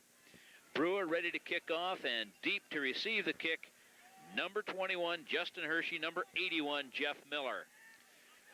Well, Carr, you kind of have the feeling if Jersey Shore is going to keep Danville in sight here, they need to get a score in this possession. I would feel that way. Hershey on the kickoff return, and he brings it up over the 30-yard line to the 33. It's 1st and 10, Jersey Shore. Down by number 31, Chris Buck. Brings it out 1st and 10 on the 32-yard line. Well, you called it. Jared Lehman is indeed back in the game, and that's good to see. Oh, you don't like to see anybody get hurt, that's for sure. But he is battling injuries, and to be knocked down like he was, and still to be back in here is a real credit to him. Well, and sometimes you forget watching the game, the physical nature of it. It gets pretty rough. Number 22, Yost on the carry. Number 22, Justin Yost on the carry. And he's tripped up by, I believe, number 26, Scott Kozer. Scott Kozer. Gain of 1 at 2nd down 9. For the Bulldogs. Carl, I just don't believe that Jersey Shore is going to be able to get back in this game running the football. You know, I know you have to keep a balance, but they've just, I don't think they have 20 yards rushing the football all night. Yeah, you're probably right. Probably right. And they have shown the capacity to give time to their quarterback, Lehman. And there's the pass away. It's incomplete. Intended for number 81, Jeff Miller. Boy, Lehman just kind of flicked that, didn't he? Yeah, he did. I was surprised how far that went downfield. And Jeff Miller made a nice adjustment on the ball. I won't say he nearly caught it, but, I mean, just to get his hands on it was pretty remarkable. Lehman coming back from a little word from his coach on this third down play. 2 minutes, 14 seconds remaining. Third period, 22-7 our score. The Danville Ironmen over Jersey Shore. If Dave Zielinski wanted a test for his team, he sure has it here in the Jersey Shore Bulldogs. They've been a team that has not given up, has not backed down. And Lehman goes down once again, this time under Tony Matarani. It is fourth down for the Jersey Shore Bulldogs. Well, Danville is in the enviable position now. They can just kind of pin their ears back and come. They don't really have to respect the run threat much. It's not to say that they can't run it, but you know, they're gonna bring 7, 8 people every time, and that's very difficult to operate an offense against that kind of a defense. Kyle Sanders back to take this punt. Number 28, Kyle Sanders. And the kick is away. Sanders takes it, and he fumbles the football. I believe, I thought sure Jersey Shore had it, but apparently not. Sanders got back his own fumble, and Sanders a little bit slow getting up. You know, I thought there might be a flag in that play. He really didn't have a lot of room to catch that football, but did a good job to maintain possession.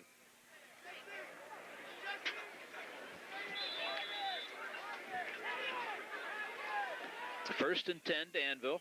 1 minute, 30 seconds remaining. Third period. They lead at 22-7 over Jersey Shore. Well, Carl, now if you're Jersey Shore and coaches, you've got to be thinking turnover. You've got to get this ball. You need to get it in good field position. Try to get a quick score. You just can't line up and knock heads with them. Now, you talk about tight old-fashioned football. Here is a full house backfield, a full house tee, with both ends tight, and Gebhardt still spinning and turning, trying to get an extra yard. Well, you know, and we've seen a lot of teams there are times, and if you've got a big line and you got good, strong backs, there's nothing wrong with it. Danville showing the ability to do that. If you've seen Max Schneider's Milton Black Panthers, he lines up in a wishbone, but it's really a full house backfield. Yeah. You know, with 3 good running backs, and it's a very effective offense. Once again, everything tight after that 3-yard gain at second down 7. And this time, a first down. Kyle Sanders on the carry. That time there was no dancing or looking for the hole. He simply blasted right straight through, and he picked up the first down. That's exactly what he's doing. He just hits the hole so quickly, and all his movements, I'm really impressed with him. I read some of his stats in the paper, but to see him in person, he's really an impressive runner. And you know, we commented, if you're an offensive lineman, you love to block for a runner like that. Just a quick dive right straight ahead. Gebhardt on the carry. Met at the hole by number 74, Lance Antolik. Fairly easy to see how Antolik has become a captain on this Jersey Shore team. He's a tough player. And you know, you look at Jersey Shore, they've got some outstanding individuals over there. Danville looks like across the board, they're probably a little deeper, a little stronger, and that offensive line really has done a job. I think that's really a key here, too. Jersey Shore is playing offense and defense with practically the same cast. Right. Whereas Danville is able to move players in and out, and that's beginning to tell. Well, that's the end of the third quarter. Our score, Danville 22, Jersey Shore 7. We'll be back with the fourth quarter after these important messages.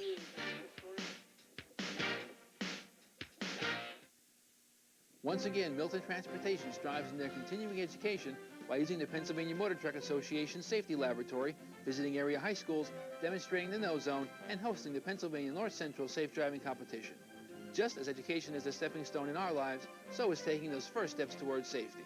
To bring the Pennsylvania Transportation Safety Laboratory to your school or organization, please call 742-8774.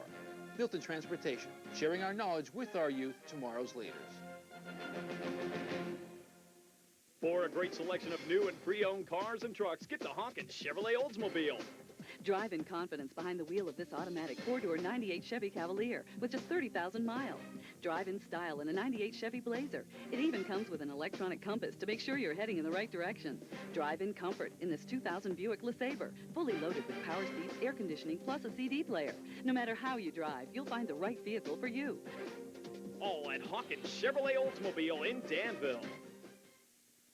Petro All-American Iron Skillet wants you to join them for their Friday night seafood buffet with peel and eat shrimp, crab legs, and more, including our plentiful soup and salad bar, our hot food bar with real mashed potatoes and homemade baked goods. Try our carving station, which comes with each buffet, and remember, Saturday night is our prime rib buffet. All children's buffets are just $2.39. So bring the whole family to the Iron Skillet restaurant. We feature buffets every day for breakfast, lunch, and dinner, open 24 hours, 7 days a week. Turbotville National Bank, your full-featured source for financial services. We provide complete loan services when you need additional finances. A wide variety of savings plans to meet all your financial goals. The benefits of the Winter 50 checking account. The power of PC and telebanking. Now you can manage your money from home with your personal computer or telephone. Plus the convenience of a drive-up ATM and night deposit box. Visit our website at ttnb.com. Your hometown bank for over 88 years. Turbotville National Bank, member FDIC. We're back. This is the first play of the fourth quarter. You see Danville in a full house tee. Both ends tight, and Lenny Gebhardt on the carry, number 40. Lenny Gebhardt on the carry. He picks up, Taking the ball into the 32-yard line. let's call it 7 big yards. Second down and 3. There's an old adage in football, Carl. You don't want to do things to beat yourself, and that's probably the most impressive thing I've seen with Danville tonight. They've just gone out, they've executed. It's nothing real fancy, but they keep the chains moving, and they're not beating themselves. That was a second down play. It's actually third down now. Kyle Sanders on the carry, and Tolik on the tackle. It's going to be close. Number 27, Ben Eck. Ben Eck, also number 27, in on that tackle for Jersey Shore. The other thing that comes to mind, if I'm a scout for one of Danville's future opponents, I mean, this is getting pretty monotonous. And you know they have more in their offense than this, but they've been able to just run the ball straight at Jersey Shore and have plus yardage. This is an official timeout for the measurement to see if Danville has yet another first down. It's going to be very close if it isn't a first.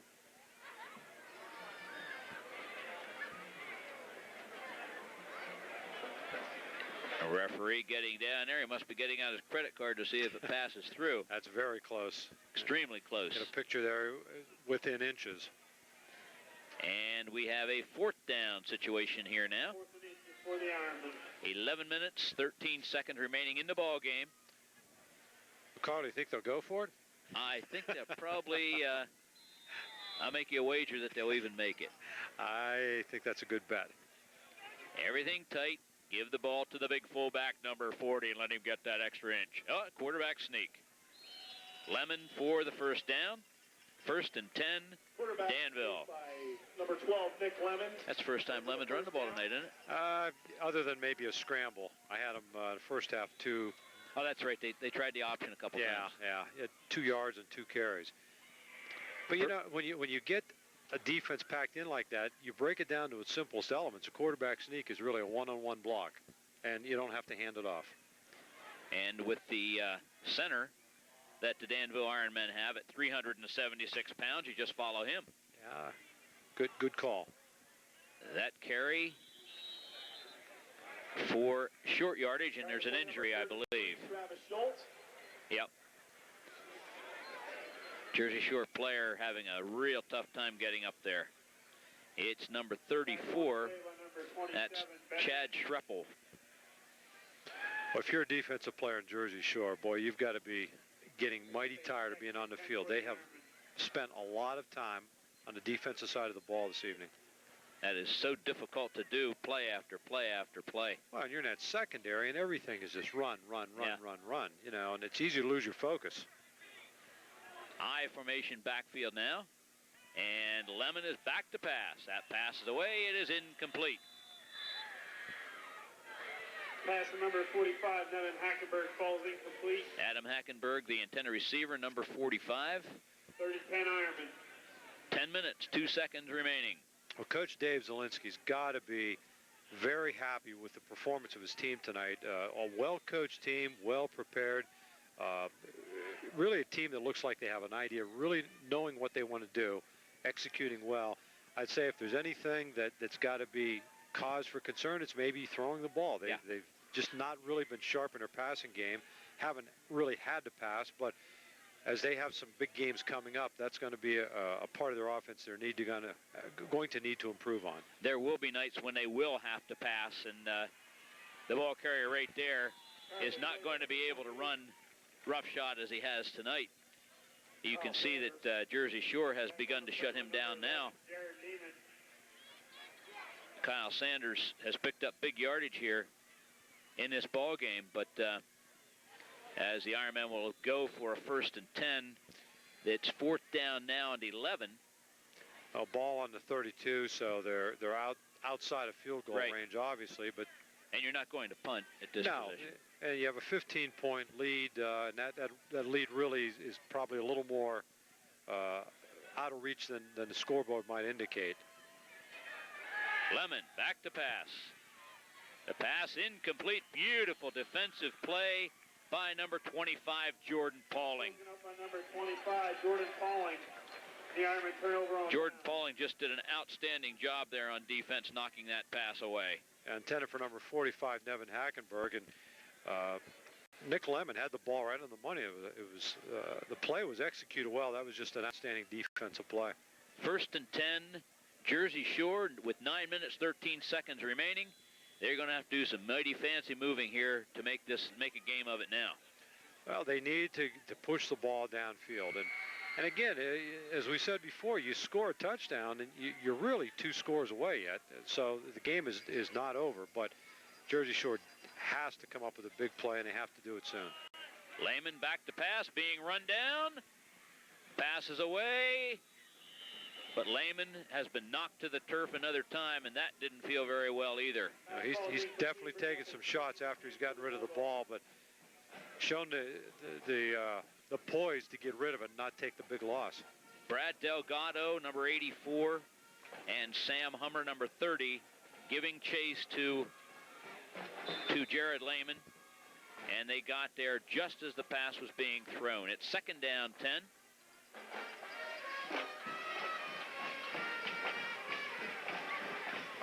Lehman with split backs behind him, wide receivers to both sides of the field, the tight end on the right side of the formation. Motion. And the pitch, quick pitch to the outside. Justin Yost on the carry for nice yardage.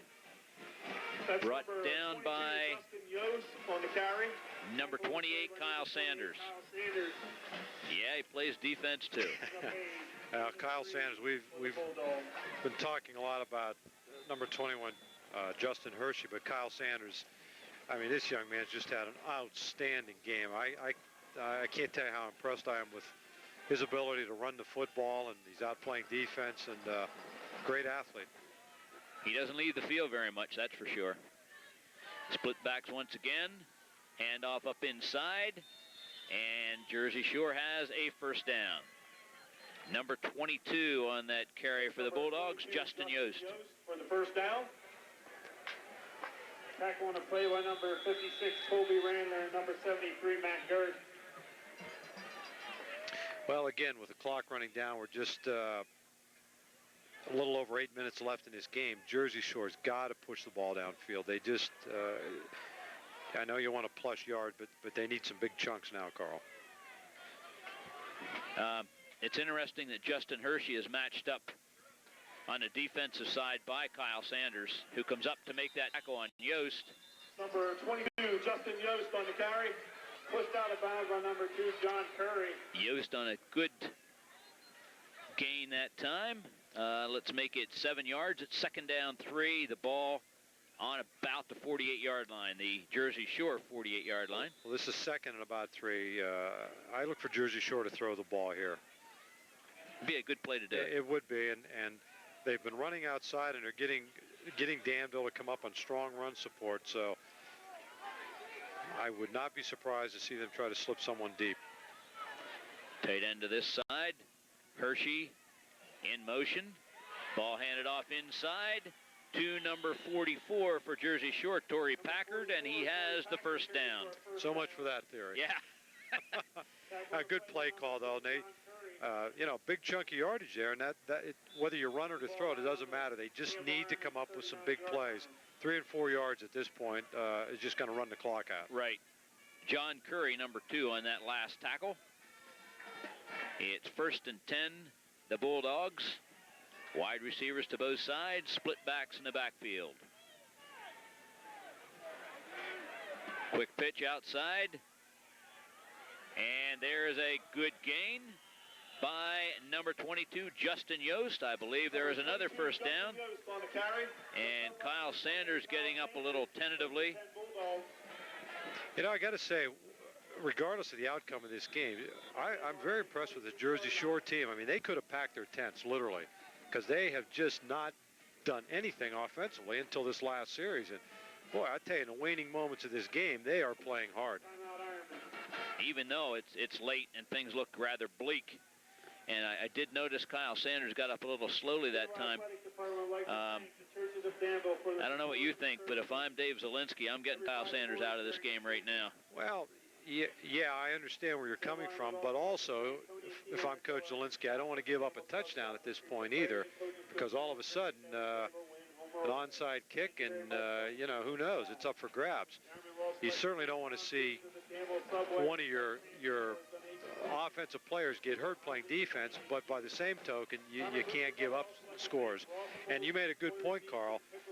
Kyle Sanders doesn't come off the field very often, so no, he doesn't. He's obviously a very important piece to the puzzle on both sides of the ball. And I guess if he weren't the best player to be out there, he wouldn't be there. That's another important thing that's undoubtedly going through Dave Zielinski's mind. Well, when you're playing that secondary, particularly on a corner or a halfback, that's a very lonely place, because you make mistakes out there, and they show up on the scoreboard. Plus, so have you noticed who he's guarding all night long? Yeah, great matchup, isn't it? Oh, it is. The two good players from each team, one from each team, and Justin Yost making a big move near the first down. Boy, Jersey Shore's running backs have just come alive, haven't they? This series, running harder, making some nice cuts. Justin Yost, Torrey Packard doing a great job running the football. Well, coming in here, Justin Yost was one of the names that were mentioned when you talked about Jersey Shore football this year, and he hadn't really done a whole lot up until the later stages of this game. Now he's really coming alive, as you said. Split backs in the backfield. Motion toward the formation. And the run is up inside for little or no gain. In fact, it's a loss of maybe a yard. That run by number 44, Torrey Packard. Torrey Packard on the carry. Well, the clock now becoming a factor, Carl. We're down under 6 minutes. And Jersey Shore just can't chew up another 2 or 3 minutes on this drive. They need to stick it in there. Either look for an onside kick or a defensive stand, but they need a quick score now. I just watched Justin Hershey come out of the huddle. He still has a big spring in his step. Guy is tough. He's in on a lot of plays. Plays offense. He plays defense, and Yost is reversing his field. He's got the first down, I do believe, and he is hurt. What a great individual effort. Justin Yost on the No, he's back up. I mean, Justin Yost really shut off there and reversed his field. And, boy, he just had a nose for that first down marker, didn't he? He just had to sense. That's all he was looking for. Dived there at the last second for the first down. The ball lying on the Ironmen 11-yard line. Yost apparently not out of bounds. The clock continues to run down to 5 minutes. It's 1st and 10 from the 11. There you see Mr. Yost on your screen, number 22. This has been an impressive drive by Jersey Shore, doing exactly what they needed to do. Maybe a little too late, but we'll see. Oh, my. Number 44, Packard on the carry. He had everybody fooled. Everybody was looking for Yost, and the Bulldogs have scored the touchdown. My. Carl, it is 22-13. I look for them to, well, we'll see. Are they going to kick it or go for two? They're going to need a two-point conversion. It would appear that they're going for the two right now. No, they're going to try the extra point kick. I thought.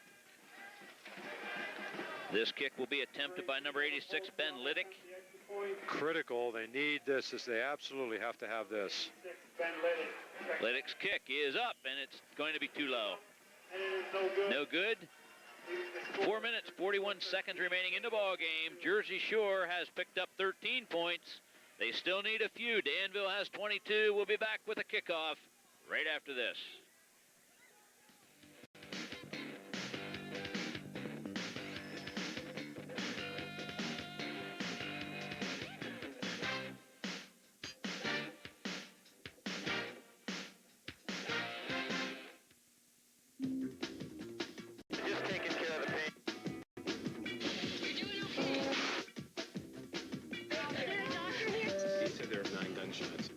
Wait a minute. Where are you hurting right now?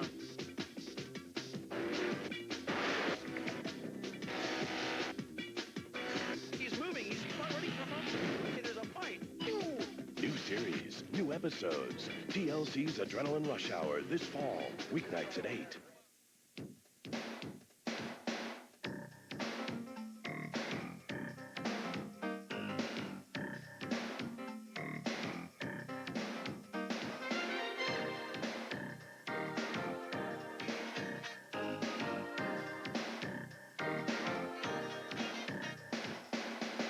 Tune in to PCN's High School Football Game of the Week, Friday nights beginning in September, live on PCN, Pennsylvania's Championship Network.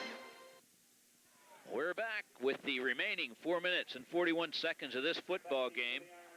The Danville Ironmen have 22 on the scoreboard. The Jersey Shore Bulldogs, after just scoring that touchdown, have 13. They don't show any signs of quitting, but it looks like the clock is really beginning to play havoc with their plans. Well, it is, and Danville's really shown the ability to run the clock.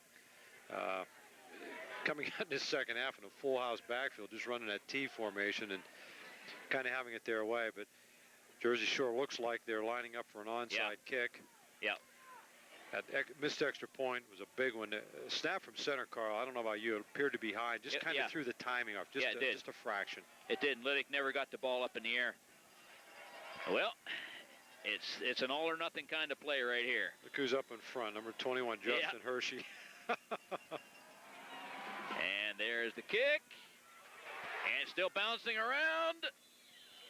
And I believe Danville has it. Yes, Danville recovered the onside kick. It is 1st and 10, the Ironmen. And taking a real shot in the leg is number 22, Justin Yost. Got a cramp, I do believe. And he's clutching his hamstring area. You just hope it's nothing more serious than that. And he's been out there that whole game himself, and yeah, he's got a cramp. Cramp in a hamstring. Did that ever happen to you? Oh my! Oh, that is absolutely. We talked about getting the wind knocked out of you, but a cramp or a hamstring injury or a cramp back there. I mean, that's a big muscle, and it's very, very painful. But you can't get away from it. No. You just can't do anything because it wants to knot up. Yeah. Well, Justin Yost has had a whale of a game, particularly the second half. Well, he has been a major factor in this game. And, you know, we kind of said before the game, Carl, we didn't know what to expect here. And these two teams on paper matched up pretty well based on the common opponent, Danville. And, you know, it's really kind of played out that way, too. Danville has had the edge on the line of scrimmage for sure. Their offensive line's just had an outstanding game and really been able to control the line of scrimmage. But give Jersey Shore credit. The second half, making some nice adjustments and showing the ability to move the ball. And both these teams are the kind of teams that you're not going to want to play. You're going to have to play a complete football game, or they're going to be a handful. We touched before on the depth. Danville has a good bit of depth, and Jersey Shore simply doesn't. They don't have the players to bring in if one of their players who's out there the whole game has a necessity to get off for a time because it just can't function anymore. Danville can do that. Jersey Shore can't. They just don't have the kinds of players that you need to be competitive, aside from the ones that are on the field the entire game. Other thing I think is very impressive for Coach Dave Zielinski to come in here following a very successful stint by Carmen DiFrancesco. I think Coach Zielinski's put in a very sound system. The kids are well coached. They're playing hard. And it's the kind of system you can build a successful program on. And they're off to a great start. Kyle Sanders, the ball carrier. The tackler, number 74, Lance Antolik. And there is little or no gain on that play. It's 2nd down, 10. Well, if you're Danville now, you got to really take care of the football. The last thing you want to do is let this thing on the ground. And I tell you, this has been a very error-free kind of game. It really has. It's been a well-played high school football game. Gebhardt on the carry. And he is met there and driven back and not taken down. Number 40, Lenny Gebhardt on the carry. And not taken down, but it took a long time for the whistle to blow, didn't it? 14 years old. Yeah. Boy, that is just hard to believe. He's a moose. He will bring a twinkle to the eye of Dave Zielinski for 2 more years after this year is over. Yeah. That's a nice kind of player to be able to build an offense around. It's 3rd down now and 6 yards for a 1st down. 3 minutes, 30 seconds remaining in the ball game. Danville 22, Jersey Shore 13. From the shotgun, Lemon. The pass is complete to number 89, Jesse Anderson. Bring up a 1st down for the Ironmen. Good defensive play by Jersey Shore's Jordan Pauling, number 25. You talk about a big play, and we've talked about Danville's inability to complete passes. That was a big-time play, and Nick Lemon really drilled that ball in there, and big 1st down. That's certainly kind of the 2nd nail in the coffin for Jersey Shore.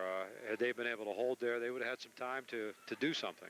What do they call that in the pros? A frozen rope. Oh boy, that was well executed. Sanders on the carry, cuts the corner, and picks up probably 6 or 7 yards. Well, just a little thing there too. Kyle Sanders comes up limping.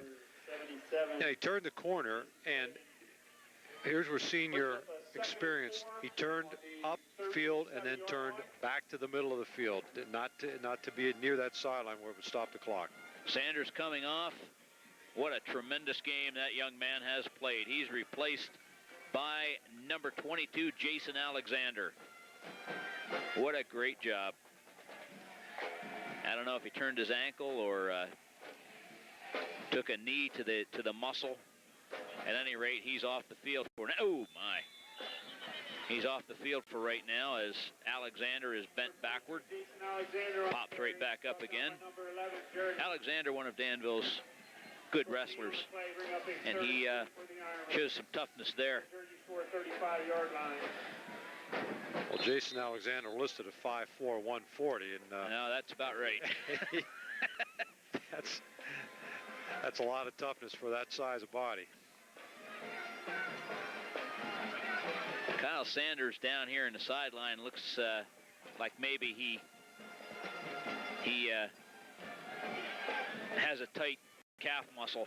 I certainly hope that's all it is. He's grabbing his ankle. It may be one of those where he just kind of got stepped on. Hope it's nothing serious. But again, with 1:16 left in the game, I'm sure Kyle Sanders is. And now Lenny Gebhardt comes limping out of the game. My, oh my. And if you're hungry after the game, please join us at the Washington Fire Company for an after-game refreshment or snack. All proceeds will benefit the Ironmen Booster Club. This will occur after all home games. Well, Carl, next week Danville hosts Montoursville, and I'm sure Coach Dave Zielinski was looking for this kind of a performance. Montoursville always a solid football program, and Danville getting into the meat of their schedule, and you have to be impressed. I mean, this is a team that you're going to have to reckon with. They've executed extremely well tonight, played hard, and that offensive line's a force to deal with. Well, last week, Jersey Shore lost to Danville. I lost to Montoursville by much this same score. So if that gives you an indication, Jersey Shore's Danville's going to have another tough game next week. That should be an excellent matchup.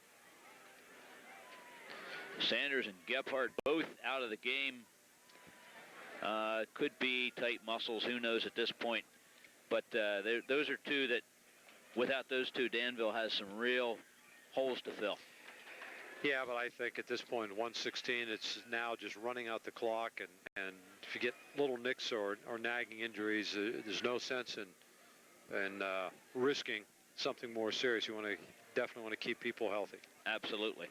1 minute, 16 seconds remaining. 22-13, the Danville Ironmen over a game Jersey Shore Bulldog team. It's been a fun game to watch. Both teams slugging it out with each other, not backing down 1 inch. And Jersey Shore can walk out of here proud tonight, regardless of what the final score is. Lemon on a quarterback keeper.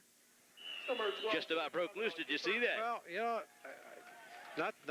not to sound ridiculous, but that's not a bad play. We have a center the size Danville has. You know, you run behind them. I believe that's a timeout for Jersey Shore. It would appear that that's what has happened here. It's that time of the game, Steve, when we need to talk about player of the game. And in my mind, there's very little problem figuring out who it is. Well, I agree. But, you know, I want to mention Adam Brua, the kicker. Right. I mean, that young man's been impressive tonight. Field goals, kickoffs, what an offensive weapon. I want to mention Danville's offensive line has just been outstanding tonight. I mean, these guys have ruled the roost up front and really enabled Danville to do pretty much what they want to do in the running game. But as we've been talking, the kid that's been just extremely impressive tonight, number 28, Kyle Sanders, had 120 yards the first half. And, I mean, this kid has just been absolutely impressive running the football. And when you play Danville, you got to go into the game, and you know you got to stop number 28. You got to stop Kyle Sanders. He's the one that really makes things happen. Obviously, he's had great blocking in front of him, and we've chronicled already that linemen really love to block for somebody like him because he sets up the blocks, he lets them do their work, and then he takes advantage of what they've done. But he is the player of the game, Kyle Sanders, number 28. We will make sure that he gets one of our very nice hats. And there's a penalty flag on that play. It looks like pass interference. Yes, it is, against Jersey Shore. Well, Carl, while we have a second, I think it's only fitting just to mention that offensive line because as a unit they've performed. Good idea. 58, Brett Einright, 65, Eric Wertman, 73, Matt Gerst. And early in the game, we saw Matt with a couple of pancakes on kids. 76, Matt Humphreys, the big center, who's done a great job, and 77, Woody Smith. And, you know, anybody that's played football, you know how important that offensive or defensive line is. And hats off to that group on an outstanding game. Well, so many times we overlook the linemen. They do a tremendous job. They're working their butts off the entire game. And so many times you don't even notice them unless you have an outstanding play, as we saw tonight with Matt Gerst. You know, usually when offensive linemen get noticed, it's when they miss a block or hold, a big play's called back. That's usually the only time you really notice them, unless you're an old offensive lineman and then you're watching the guys up front. First and 10 from the 14, 59 seconds remaining. And Gebhardt in there, but there's a penalty flag on the play. He's brought down at the 2. Penalty flag on the play. I would not be surprised if this were a holding. You know, like I said, when you notice offensive linemen. Yep, that's what it is. Gebhardt with a nice run, but it's going to come back. How much yardage did Gebhardt gain tonight? Well, we don't have the second half yardage, but first half he had 12 carries for 86 yards, and he's just been, I mean, he's well over 100 yards for the night. And, that's what I was thinking, right? You know, Danville with 200-plus yard rushers tonight, and boy, oh boy, that is just, when you're going in as an offensive coach and you know you've got the ability to run the ball with two guys like that, it just gives you so many options. And conversely, when you're preparing for a team like Danville, and you know there's two offensive weapons like that, it makes you, you've got to be aware of that. Full house backfield for Danville with 51 seconds remaining in the ball game. And the ball carrier is number 33, Travis Schultz. Carrying the play by number 33, Travis Schultz. He is for a gain of about 7 yards. Brought down by Jersey Shore players. Down at the bottom of the pile is Chris Runner, number 24. And I'm wondering, why is the clock stopped? Do you have any idea? I have no idea. They're running it now. It must have been an injury, or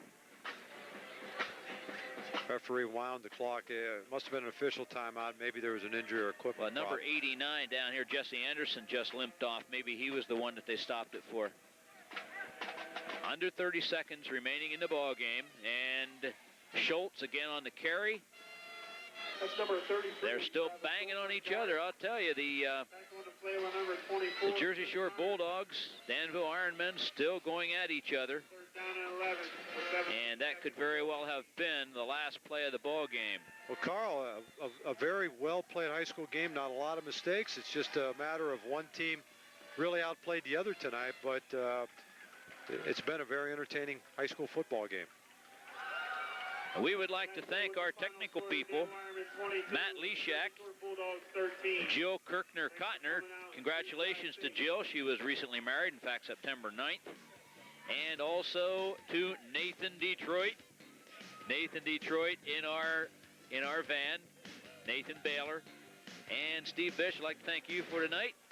And for the whole crew, this is Carl Bauer saying see you next time on CCN. So long, everybody.